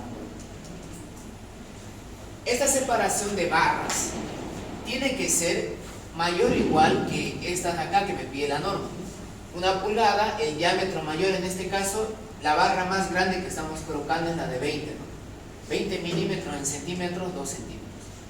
4/3 del diámetro máximo agregado grueso. Aquí en nuestro medio el diámetro de agregado grueso que agarramos es de 19 milímetros, ¿no? El máximo. 4/3 por 19 les va a dar 25 milímetros, o en centímetros 2.5. Entonces vemos que la separación mínima que hay que cumplir es 2 centímetros y medio. Bien, ¿qué más? El estribo, sabemos que la viga sí o sí va a tener estribo, eso es obvio, pero no lo hemos calculado. Ahora, el detalle está en que un estribo generalmente está entre un estribo FI de 6, uno de 8 y uno de 10, suele estar en ese rango. Entonces, como para no pelarle, vamos a adoptar el estribo FI de 8, que sería como un promedio entre los tres. Estamos adoptando estribo FI de 8. Hay que tomar en cuenta eso porque ese estribo FI de 8 le suma al recubrimiento geométrico o recubrimiento libre que nos exige la norma. Aquí en nuestro medio en Santa Cruz colocamos 2 centímetros. Entonces 2 centímetros más los 8 milímetros del estribo nos da una separación de 2,8 centímetros, tanto en horizontal como en vertical. Ahora, otro detalle más. Si ustedes van a hacer una armadura en una segunda fila, lo mínimo que me pide la norma de separación entre las 2 filas es 1 pulgada, es decir, 2 centímetros y medio, es lo mínimo que me pide. Ustedes si quieren colocarlo más arriba, o sea, 3 centímetros, no hay problema, pero lo mínimo que me pide la norma es 2 centímetros y medio. Muy bien, ahora tomando en cuenta todo eso, calculemos cuánto sería la separación real. Bien, para hallar la separación real hay que hacer lo siguiente. A todo el ancho B, que vemos que vale 30 centímetros, vamos a restar 2,8 de un lado, 2,8 del otro. 2 veces 2,8. Luego le vamos a restar 1, 2. 2 veces el diámetro de la barra de 20. Luego vamos a restar 1, 2, 3, 4 veces el diámetro de la barra de 16, que en centímetros es 1,6. Y esto lo vamos a dividir entre el número de espacios, que hay 5, ¿no? 1, 2, 3, 4, 5 espacios. Listo, de esta forma entonces vamos a calcular lo que sería la separación real. Veamos cuánto nos da. 2,8. Fíjense entonces, 2,8 centímetros de separación cumple, ¿no? Estamos muy cerca, pero cumplimos. 2,8 es mayor a 2,5, así que lo primero que me pide la norma lo estamos cumpliendo sin ningún problema. Ahora lo segundo, y es que el DS real, ya que fíjense que ahora ya tenemos las armaduras reales, las que estamos colocando, tenemos que calcular sí o sí la distancia que hay desde el borde traccionado hacia el centro de gravedad de todas estas armaduras de acá. Y esta distancia, este es el DS real, es decir, el recubrimiento mecánico de la armadura traccionada real. El DS que hemos adoptado al inicio, como dice su nombre, es un valor adoptado, un valor que lo hemos elegido para hacer nuestro cálculo. Pero ahora, una vez que ya tenemos todas nuestras armaduras, ahora sí podemos calcular este valor real. Para hacer eso, fíjense que hay que aplicar lo que es la fórmula de centros de gravedad. Aquí les dejo la memoria de cálculo, pero yo les aconsejo que igual practiquen, ganen velocidad en calcular el DS real. O sea, practiquen centros de gravedad, ya que esta parte de aquí hay veces que uno le puede tomar tiempo, no se puede demorar en esta parte. Muy bien, entonces vemos que ese DS real nos dio 4,65 centímetros. Fíjense que eso es menor que el DS adoptado, que era de 6, así que estamos bien. Lo que nos pide la norma es que el DS real sí o sí sea menor o igual al valor que hemos adoptado. Listo, hasta acá entonces ya estaría el paso 3, o sea, hasta acá es puramente hormigón 1, ISO 1, ISO 2, resistencia de los materiales. Ahora sí, recién vamos a pasar a lo que es hormigón 2, recién vamos a pasar a calcular la deformación. Bien, fíjense entonces, ahora vamos a ver cómo se hace el cálculo de la deformación o flecha total. Al inicio de la clase habíamos hablado de los estados del hormigón, ¿no? Hay un estado 1, el estado no fisurado, o bueno, el estado donde tenemos la sección bruta de la viga, y el segundo es el estado fisurado. Vamos a analizar el primer estado y de aquí vamos a rescatar todo lo que se pueda. Fíjense, ¿qué podemos rescatar de este estado? El YG, el I0, el FR y el MC. Vamos a calcular esos 4 valores. Entonces fíjense, en el primer estado, como les decía, solamente se considera la parte de hormigón. O sea, fíjense que no estamos tomando en cuenta nada de acero, es como si toda la pieza fuera puramente hormigón. Tenemos entonces base 30, altura 90. Pregunto, para una sección rectangular, ¿dónde está su centro de gravedad? ¿En qué parte está su centro de gravedad? H medio, ¿no? Mitad de la base, mitad de la altura. Muy bien. Por lo tanto, el YG, que una vez más no se olviden, el YG es la distancia desde el borde traccionado, en este caso como el momento es positivo, abajo donde se tracciona, hacia el centro de gravedad. Si el momento llegase a ser negativo, el YG partiría desde aquí arriba. Listo. Como es un rectángulo, el YG va a ser igual a H medio, ¿no? Es decir, 90 entre 2, 45 centímetros. Segundo valor que podemos calcular, la inercia. Sabemos que la inercia de un rectángulo es base por altura al cubo sobre 12. Entonces, reemplazando 30 por 90 al cubo sobre 12, nos da 1.822.500, ¿no? Centímetros a la cuarta. Listo, ya tenemos entonces la inercia de la sección bruta, el I0. Este es uno de los valores, fíjense, este es uno de los valores, bueno, uno de los 4 que necesitamos para aplicar la fórmula de Branson. ¿Qué más? El módulo de rotura o resistencia a tracción del hormigón, el FR. El FR es igual a 2 veces la raíz cuadrada del FC'. En este ejercicio nuestro hormigón tiene un FC' de 280. Por lo tanto, su FR, fíjense que va a ser de 33,466 kilos sobre centímetro cuadrado. Tenemos el YG, tenemos el I0 y tenemos el FR. Por lo tanto, podemos calcular aquí el MCR. Fíjense, el MCR es igual al FR, el módulo de rotura por la inercia de la sección bruta dividido el YG. Reemplazando todos esos valores, fíjense que nos va a dar un momento de rotura de, a ver, 1.355.373 kilos por centímetro. Ahora, les adelanto de que para utilizarlo en la fórmula de Branson, este momento tiene que estar en tonelada por metro. Cuando utilicemos la fórmula, ahí van a ver por qué. Entonces, para hacer eso, para convertirlo este valor de kilos por centímetro a tonelada por metro, ¿por cuánto hay que dividirlo? Pregunto. Para volver este momento de kilos por centímetro a tonelada por metro. Por 10 a la 5, ¿no? Correcto. Si anteriormente los momentos de toneladas por metro lo llevábamos a kilos por centímetro, multiplicándolo por 10 a la quinta, ahora para hacerlo al revés tenemos que dividirlo entre 10 a la quinta. Y eso nos va a dar un momento de rotura de 13,554 toneladas por metro. Muy bien, ya tenemos el MCR perfecto. Tenemos 2 de los 4 valores que necesitamos para la fórmula de Branson. Pasemos al siguiente. Nos vamos al siguiente estado, al estado 2, al hormigón fisurado. Fíjense qué es lo que ocurre acá con el hormigón fisurado. En este estado hay que hacerlo, por decirlo así, hay que analizarlo por partes. Primero sabemos que va a estar, tenemos nuestra pieza de 30 por 90. Segundo, sabemos que existe un eje neutro en estado de servicio. Y es ese eje neutro el que me divide la zona comprimida de la zona traccionada. Entonces, ¿existe un eje neutro de servicio? Existe. Este eje neutro me divide la zona comprimida de la zona traccionada. Pregunto, ¿dónde irá la zona comprimida? ¿Arriba o abajo? Arriba, ¿no? Correcto. El momento es positivo, así que la zona comprimida va arriba. Muy bien. Esta zona comprimida, como es un rectángulo, también va a tener un centro de gravedad.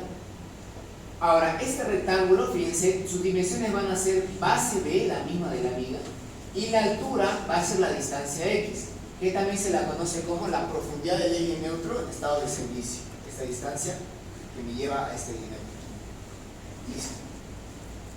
Ahora, la zona traccionada. Acuérdense que en ese estado se asume que toda la parte de abajo del hormigón se ha fisurado, o sea, es como si no hubiera nada de hormigón acá. Sin embargo, en esta zona hay un material, existe todavía alguien que está aguantando esa zona, y eso es el acero. Ahora, ¿cuál es el gran detalle acá? Este acero es un material diferente al del hormigón. No puedo yo analizar la inercia de dos materiales que son diferentes.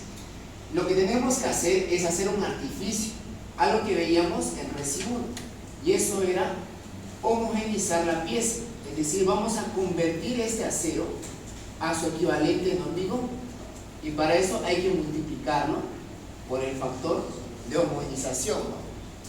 N por el área de armadura. Listo. Primer paso ya lo hemos solucionado. Esto es hormigón y esto en teoría es hormigón porque ya lo hemos convertido de acero a hormigón. Listo. Las dos zonas son en teoría hormigón, así que veamos cómo es que van a resistir esas dos zonas. ¿Qué más? El área de armadura ya es la armadura real, la que estamos colocando, ¿no? Las dos barras de 20 y las 6 de 16. Cuando hemos decidido colocar esas barras, hemos calculado además lo que se conoce como el DS real. En esta parte, en la parte de abajo, ¿no? La distancia desde el borde traccionado hacia el centro de gravedad de las armaduras. Ahora, si este de aquí es el DS real, eso implica a que existe una altura útil real, es decir, una altura útil que ha sido calculada a través de un DS real. Listo, ya tenemos todo lo necesario para analizar esta parte, la parte de la zona fisurada. Tenemos que calcular la inercia que nos aporta esta parte de aquí respecto a este eje y la inercia que nos da la zona traccionada respecto a este eje. Muy bien. Para poder hacer ese análisis, para poder calcular esa inercia, aún nos falta una cosa. Nos falta conocer esta distancia X. Esta distancia X lo podemos calcular de la misma forma que hicimos con el ejercicio anterior de fisuración. ¿Cómo era eso? ¿Cómo se calculaba la distancia X? Igualando el momento estático de la zona comprimida con el momento estático de la zona traccionada. Bien, entonces hagamos ese análisis de momentos estáticos. Calculemos todo lo que necesitamos antes. Primero, el D real. Como ya hemos dicho, si ya tenemos un DS real, significa que podemos calcular una altura útil real. Restando el DS a la altura total, nos da 85.35 centímetros. Listo, el D real. Segundo, el área de armadura. La armadura que estamos colocando son dos barras de 20, más 6 barras de 16. Si sumamos todas esas áreas nominales, nos va a dar un área de armadura de 18.34. ¿Qué más? El factor de homogenización. Sabemos bien que para utilizar el factor de homogenización, ¿qué dice? ¿Qué es lo que nos decían en recibo? Es el módulo de elasticidad del material que tenemos. En este caso estamos partiendo con acero. Queremos llevarlo a hormigón, por lo tanto hay que dividirlo entre el módulo de elasticidad del material al cual queremos convertir. El módulo de elasticidad del acero es un dato que conocemos desde recibo 1. ¿Cuánto vale el módulo de elasticidad del acero? 2.100.000, ¿no? Correcto. El módulo de elasticidad del hormigón, hay una fórmula del ACI, 15.100 FC'. O bueno, hay veces que el ingeniero a esta fórmula le llama 15.000 nomás. Creo que este semestre le puso 15.100, ¿no? A ver, me dicen. 15.100 creo que le puso, ¿no? Pasa de que no sé si a veces se olvida, digamos, de ese 100 o no sé, pero hay semestres donde él ha utilizado 15.000 y seguramente en sus ejercicios que les pasa van a ver que hay algunos que utilizó 15.000. Van a tener cuidado con eso. Pero les adelanto que no afecta casi nada a eso, porque al final la deformación que calculamos son valores bien pequeños, eso no le afecta en nada. Bien, entonces aquí vamos a utilizar 15.100. 15.100 raíz cuadrada de FC' nos da entonces un módulo de elasticidad de un poco más de 250.000, ¿no? Kilos sobre centímetro cuadrado. Calculamos entonces el factor de homogenización dividiendo ambos módulos dividiendo ambos módulos de elasticidad y nos da un factor de 8,311. Con ese factor de homogeneidad podemos calcular cuánto sería el área de acero si lo convertimos a hormigón, el N por AS. Fíjense que al multiplicar N por AS nos va a dar entonces un área de hormigón, entre comillas, 152,42 centímetros cuadrados. Listo, ahora sí podemos igualar ambos momentos estáticos. Veamos, ¿cuánto sería eso? Momento estático, desde isostática 1 sabemos que es igual a el área, en este caso queremos igualar el momento estático de la zona comprimida, el área de este rectángulo va a ser igual a base 30, la altura del rectángulo sería X por, ¿cuánto es esta distancia que hay desde el centro de gravedad hasta el eje neutro? X medio, ¿no? Correcto. Por X medio, solamente área por distancia del centro de gravedad del eje neutro. Esto lo igualamos entonces con el momento estático de la zona traccionada. El área de la zona traccionada es igual a N por AS. N por AS. Ahora pregunto, ¿cuánto va a ser esta distancia en la que hay desde las armaduras hasta el eje neutro? ¿Cuánto es esta distancia? D menos X, ¿no? Correcto. El D real menos X. Entonces de acá la única incógnita que hay es el X, nada más. Desarrollamos esta fórmula, esta igualdad, ¿no? Aquí si quieren pueden despejar, pueden utilizar elementos que ustedes quieran o pueden meterlo directamente a la calculadora. Eso nos va a dar entonces una distancia X de 24,804 centímetros. Listo. Ahora sí, ya tenemos la distancia X. Ahora podemos calcular lo que sería la inercia que nos da el hormigón y la inercia que nos da el acero. Para eso hay que aplicar el teorema de Steiner. ¿Qué decía el teorema de Steiner? Acordémonos de isostática 1. ¿Qué decía el teorema de Steiner? El momento de inercia con respecto a un eje cualquiera, para un área genérica, es igual al momento de inercia respecto a un eje paralelo al anterior, pero que ahora se encuentra en el centro de gravedad de la pieza, más el área de la figura por la distancia de separación entre estos dos ejes al cuadrado, ¿no? Eso es lo que nos decía la fórmula de Steiner. Apliquemos esa fórmula a esta área y a esta área. Veamos. Empecemos por esta de acá. Vamos a llamarle el área 1. Inercia del área 1. Fíjense acá. ¿A qué es igual la inercia de un rectángulo? Base por altura del cubo sobre 12. En este caso sería base B. La altura de este rectángulo es X al cubo sobre 12. Y esta es la primera parte. Más, ¿cuánto es el área de este rectángulo? B por X, ¿no? Base por altura.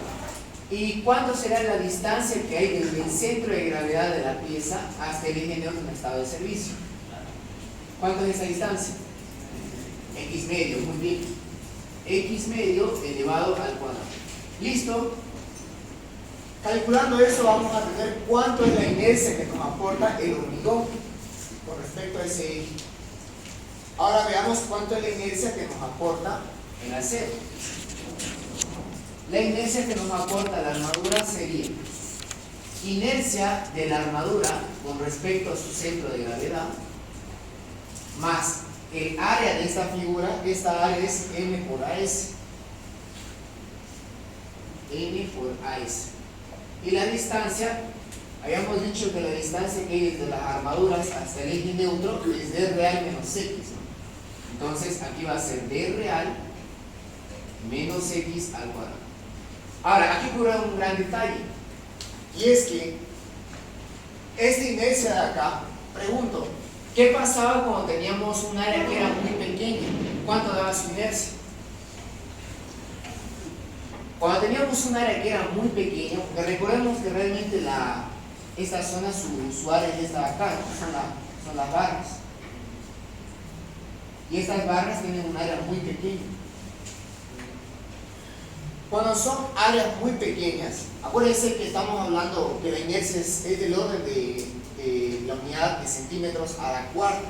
O sea, son fórmulas donde estos valores, si son pequeños, como se elevan a valores muy grandes, se hacen todavía más pequeños. En otras palabras, la inercia que nos va a aportar, la inercia propia que tiene esta figura, como son áreas bien pequeñas, su inercia también va a ser muy pequeña. Es por eso que esta parte de aquí se lo desprecia, se lo considera como cero. Por lo tanto, la inercia que vamos a tomar para las armaduras va a ser N por AS por D real menos X al cuadrado. Listo. Entonces, esa sería la inercia que nos da el hormigón y esta es la inercia que nos da el acero. La suma de estos dos, esto va a ser la inercia de la sección fisurada, es decir, el I sub 2. Esto de acá. Lo hemos calculado a través de Stein. Bien, veamos entonces cuánto nos da eso. Veamos cuánto nos dan esos valores. El primero, ahí lo tenemos, la inercia de la figura 1, la del hormigón. Pero ahí, reemplazándole los números, poco más de 150.000 centímetros a la cuarta. Y el acero, ahí lo tienen, N por S por D real menos X al cuadrado. Eso nos da un área, una inercia de poco más de 550.000 centímetros a la cuarta. Entonces, si sumamos esas dos inercias, vamos a obtener lo que sería la inercia de la sección fisurada. Esa es la suma de los dos. Listo, ya tenemos I sub 0, I sub 2 y MC. El único que nos falta es MA. Ahora, aquí está el gran detalle. Aquí hay un gran detalle. Habíamos dicho al inicio que hay que calcular dos deformaciones. Dos deformaciones. A ver, esta parte aquí lo voy a borrar. Hay que calcular dos deformaciones. Una, la flecha instantánea debido a la carga muerta y la carga viva. Y la otra es la flecha instantánea debido solamente a la carga muerta. Fíjense acá. Tenemos que hallar estos dos. La deformación instantánea debido a la carga muerta y la carga viva. Y la flecha instantánea debido solamente a la carga muerta. Para poder hallar esto, hay que utilizar, la fórmula de deformación, ¿no? La que veíamos en Resi 2. Todas las fórmulas de deformación, ¿no? Para hallar el Y máximo. Y máximo. Es decir, esas fórmulas de acá. Ahora, para hallar esas fórmulas, fíjense que necesitamos tener la inercia efectiva. Y aquí ocurre lo interesante. Para hallar esta deformación de acá, vamos a necesitar una inercia efectiva que considere el efecto de la carga muerta y el de la carga viva. Y para hallar la deformación solamente de la carga muerta, necesitamos una inercia que considere solamente el efecto de la carga muerta. Porque sí, esta inercia también va a depender de la carga que le apliquemos.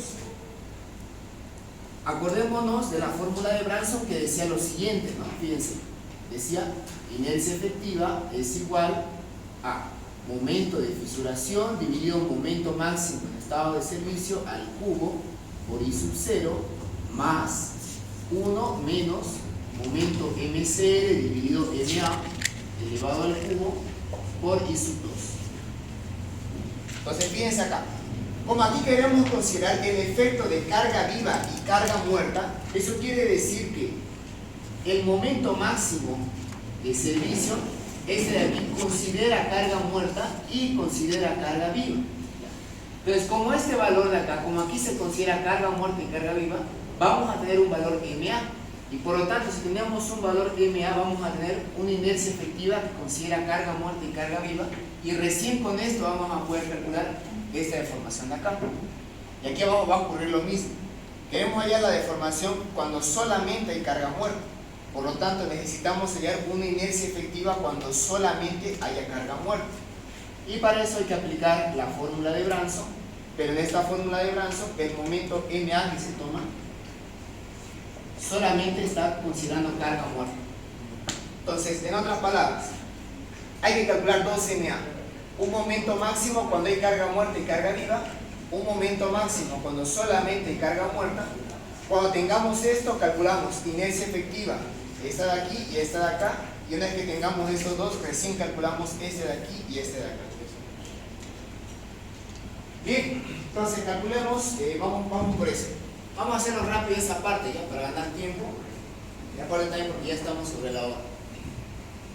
Fíjense entonces, vamos a hallar un momento máximo de servicio MA, pero primero vamos a hallar el momento máximo MA cuando hay carga muerta y carga viva. Para hallar eso entonces hay que aplicar, hay que hacer lo mismo que hicimos en el paso 2, o sea, el mismo procedimiento cuando hallamos el momento último, pero ahora son con las cargas sin mayorar. Fíjense, está la carga muerta y la carga viva sin mayorar. Esta parte vamos a hacerla rápida. Calculamos las reacciones, luego calculamos los esfuerzos internos y de ahí obtenemos el momento máximo en estado de servicio. Fíjense que este momento máximo en estado de servicio fue porque calculamos con carga muerta y carga viva, es decir, ya tenemos este momento de acá. El de aquí ya está. Este valor ya está. Siguiente, vamos a volver a repetir este procedimiento, pero ahora solamente con carga muerta. Solamente carga muerta. Bien, entonces volvemos a hacer eso, calculamos las reacciones, luego los esfuerzos internos y obtenemos el momento máximo, ¿no?, en el tramo AB cuando solamente hay carga muerta. Vale 27,337. Listo, ya tenemos el otro momento máximo de servicio. Ahora sí, una vez que tenemos los dos momentos máximos de servicio, con este de aquí podemos calcular su inercia efectiva cuando hay carga muerta y carga viva, y ahí recién podemos calcular la deformación instantánea cuando hay carga muerta y carga viva. Bien, vamos con el primero, vamos a hallar este de acá. Bien, momento de inercia efectivo, vamos a usar la fórmula de Branson, ahí está. En esta fórmula de Branson, como estamos considerando carga muerta y carga viva, el momento MA que se va a tomar va a ser este de aquí, ¿no?, cuando hay carga muerta y carga viva. El que nos había dado, nos había dado 45,275. Ese de ahí vamos a tomar. 45,275. El MCR, el I sub 0 y el I sub 2 va a ser el mismo para cuantas deformaciones tengamos. Cuantas deformaciones haya, va a ser el mismo, I sub 0, I sub 2, y el MCR eso no va a cambiar. Lo que van a ir cambiando son los MA.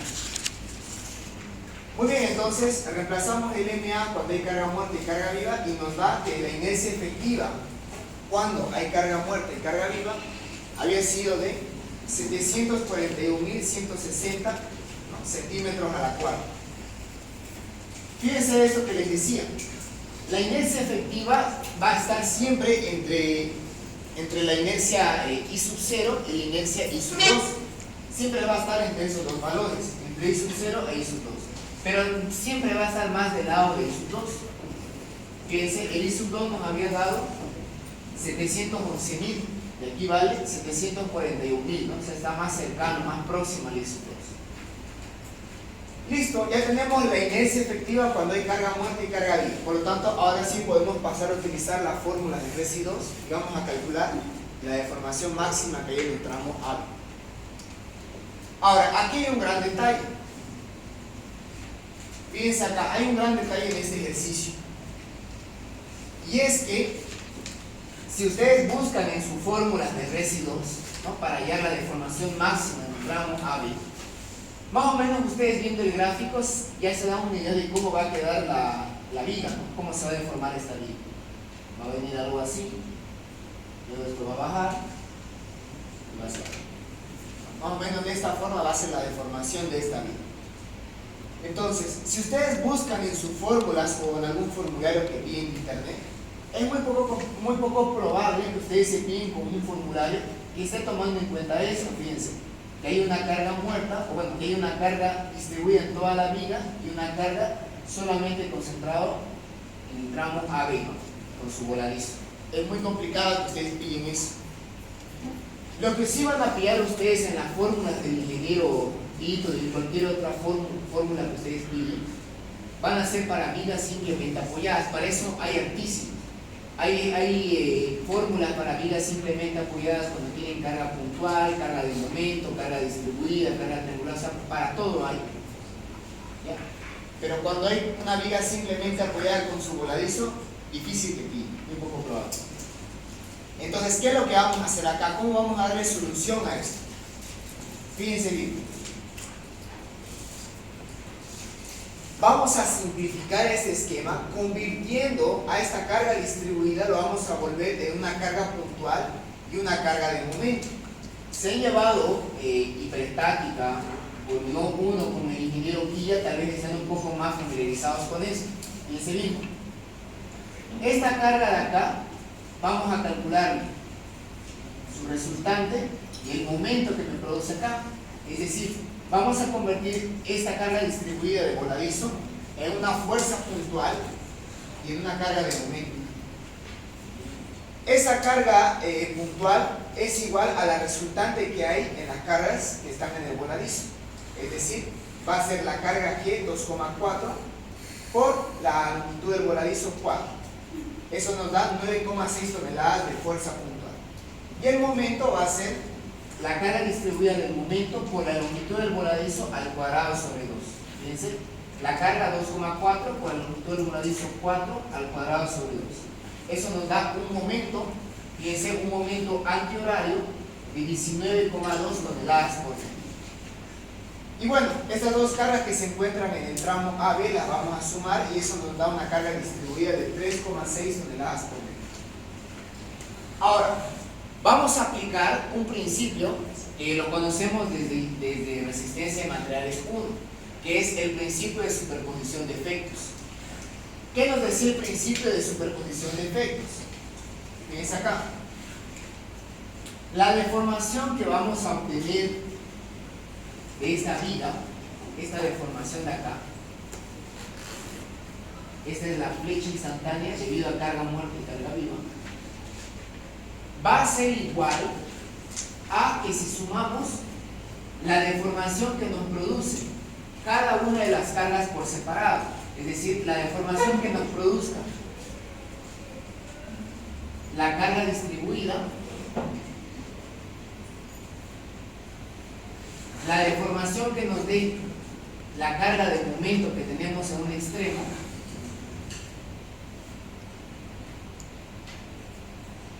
y la deformación que nos produzca la fuerza puntual B. Pero pregunto, ¿esa fuerza puntual B produce o no produce deformación a la viga? No, ¿ve? Porque fíjense, la fuerza puntual directa está cayendo en el apoyo, no cae sobre la viga. Por lo tanto, esta fuerza puntual no le produce deformación a la viga. Lo único que le producen son la carga distribuida y el momento. Bien, entonces aquí aplicamos todas las fórmulas que veíamos en Resi 2. Fíjense, la fórmula para hallar la deformación máxima de una viga simplemente apoyada con carga distribuida era 5 veces la carga, en este caso la carga la vamos a llamar W, por la longitud a la cuarta sobre 384, el módulo de elasticidad del hormigón y la inercia efectiva cuando hay carga muerta y carga viva, la que hemos calculado acá. Listo. Ahora fíjense bien acá, y este es el último detalle que les comenté. Fíjense acá. La carga distribuida tiene que estar sí o sí en kilo por centímetro. La longitud tiene que estar en centímetro y sus momentos en kilo por centímetro. Eso es por cuestión de unidades. Fíjense acá, si esta carga distribuida está en kilo sobre centímetro, eso está en centímetro a la cuarta.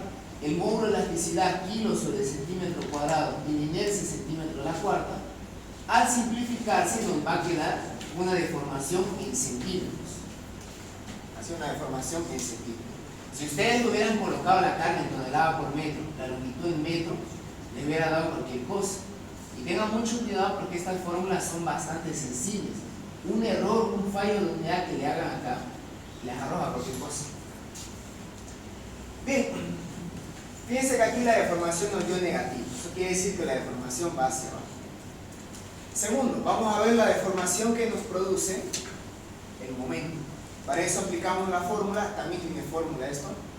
El momento por la longitud al cuadrado sobre 9 veces la raíz cuadrada de 3 por el módulo de elasticidad del hormigón por la inercia efectiva, ¿no?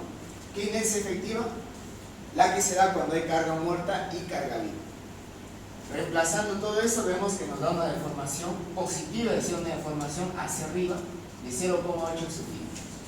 Entonces, aplicando superposición de efectos, vamos a sumar la deformación que nos da cuando solamente hay carga distribuida, el Y1, más la deformación que nos da cuando está solamente la carga del momento. Si sumamos ambas, fíjense que nos da una deformación total de 2,86 hacia abajo. Esa sería entonces la flecha instantánea debido a la carga muerta y la carga viva. Listo, ya tenemos uno de los dos que queríamos. Bien, pasamos al segundo. El otro lo vamos a hacer más directo. Para calcular ahora la flecha debido solamente a la carga muerta, tenemos que utilizar ¿qué cosa? Tenemos que utilizar este momento, ¿no? El momento máximo en estado de servicio cuando solamente hay carga muerta. Este momento acá es de 27,337. Esa fórmula, mejor dicho, ese momento es el que vamos a reemplazarlo aquí en la fórmula de Ranson. Y veamos cuánto nos da inercia efectiva. Ahí. Ya, ahí. Fíjense. 27,337, reemplazamos ahí el MA. El MC de I sub 2, de I sub 0 es el mismo, eso no cambia, solamente el MA es lo que cambia. Al reemplazarlo ahí, entonces vamos a tener una inercia efectiva cuando solamente haya carga muerta de 846.780,411 centímetros a la cuarta, ¿no? Esa va a ser nuestra inercia efectiva. Y bien, con esa inercia efectiva es que vamos a calcular la deformación instantánea debido solamente a la carga muerta. De igual manera que con el caso anterior, el voladizo lo vamos a convertir en una carga puntual y una carga de momento. Y vamos a analizar por superposición de efectos.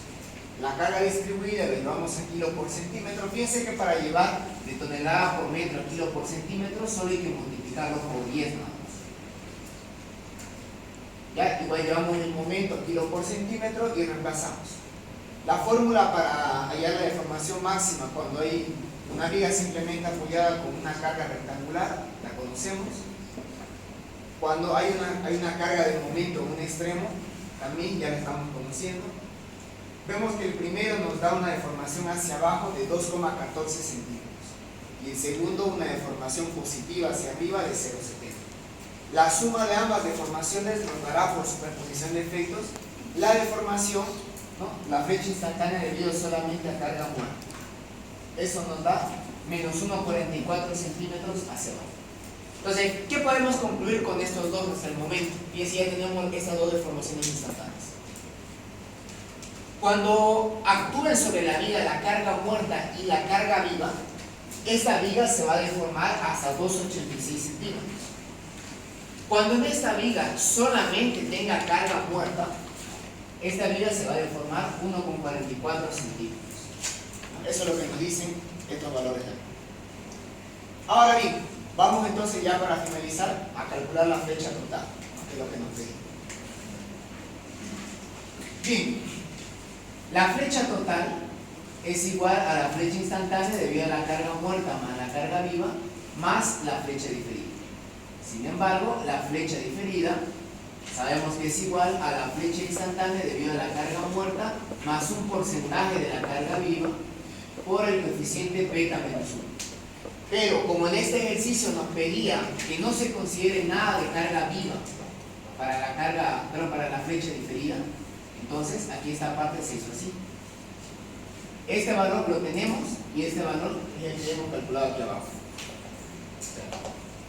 Listo, entonces ya podemos reemplazarlo y calcular cuánto había sido la flecha total. Fíjense. La flecha diferida es esta acá. Como no hay cargas vivas, como nos pide considerar que no se tomen las cargas vivas, esto es nulo. Y por lo tanto nos queda así. Este valor lo hemos calculado. Ahora veamos cómo se calcula el beta. El factor beta es igual a el coeficiente epsilon. De entrada les digo que el valor epsilon que vamos a tomar siempre va a ser 2. Porque el epsilon, para que valga 2, la estructura tiene que tener una vida útil mayor o igual a 5 años. Todas las estructuras que vamos a hacer, lógicamente, va a ser más de 5 años, ¿no? Son muy contados los casos donde se hacen estructuras que duren unos meses o que duren unos años. Por lo general, ese tipo de estructuras serían estructuras auxiliares al momento de ir construyendo un edificio o una edificación más grande. Pero en la mayoría de los casos, el coeficiente que se toma aquí es 2. Segundo, 1 más 50 veces la cuantía mecánica, pero la cuantía geométrica de la armadura comprimida. Vamos a hacer igual un ejercicio donde tengamos armadura comprimida y vean qué es lo que pasa acá. Para los que tengan curiosidad, su fórmula de la cuantía geométrica de armadura comprimida es área de armadura comprimida dividido entre la base de la pieza por la altura útil. Esa de ahí es la fuerza que da la cuantía geométrica de la armadura comprimida. En este caso no hubo armadura comprimida, por lo tanto, si esto es 0, toda esta parte aquí es 0. Y lo único que nos queda de beta es 2. Bien, entonces aquí es beta menos 1, 2 menos 1, 1. Esta deformación nos había dado 1,44 acá, ¿no? 1,44. Así que ahí lo tenemos. La flecha diferida había sido de 1,44 centímetros. Entonces, la flecha total sería la flecha instantánea debido a la carga muerta y la carga viva, que nos dio 2,86, y la flecha diferida había sido 1,44. En total, la deformación total había sido de 4 por 30 centímetros. Y es bueno especificar que va a ser una deformación hacia abajo. Ahora, para terminar esto, les comento, ¿no?, lo que les dije. El ingeniero había usado en su resolución del examen, utilizó 9 barras de 16. A él le había dado la deformación 4 por 40 y algo, más o menos. Él decía que el resultado del examen eran 4,5 centímetros. En este caso, fíjense de que, ¿por qué al ingeniero le dio una deformación un poquito más grande? ¿Por qué aquí nosotros nos está dando 4,30? ¿Es que acaso lo que hemos hecho estaba mal o qué fue lo que pasó? Aquí ocurre lo siguiente. Si ustedes pueden practicar, ¿no? Si ustedes hacen la solución que hizo un ingeniero de colocar 5 barras de 16 y 4 de 16 en una segunda fila, su DS se hace más grande, ¿no? Obviamente su DS va a ir más arriba porque su centro de gravedad va a ir más arriba. Su DS real le va a dar más grande. El hecho que tengamos un DS real no es precisamente algo bueno, porque mientras más grande sea tu DS, tu altura útil, es decir, tu brazo de palanca, se va a hacer más pequeño. Y si tu brazo de palanca es más pequeño, van a ver que resiste, no resiste tan bien como lo haría si el D real fuera más grande. Mientras más pequeño sea el D real, también más pequeño va a ser su resistencia a la deformación.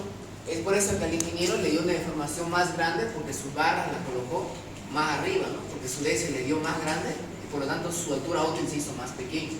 Por eso le dio una deformación un poquito más grande. No fue porque estaba mal, solamente fue por las barras que le eligió. Nosotros hemos elegido 2 de 20 y 6 de 16.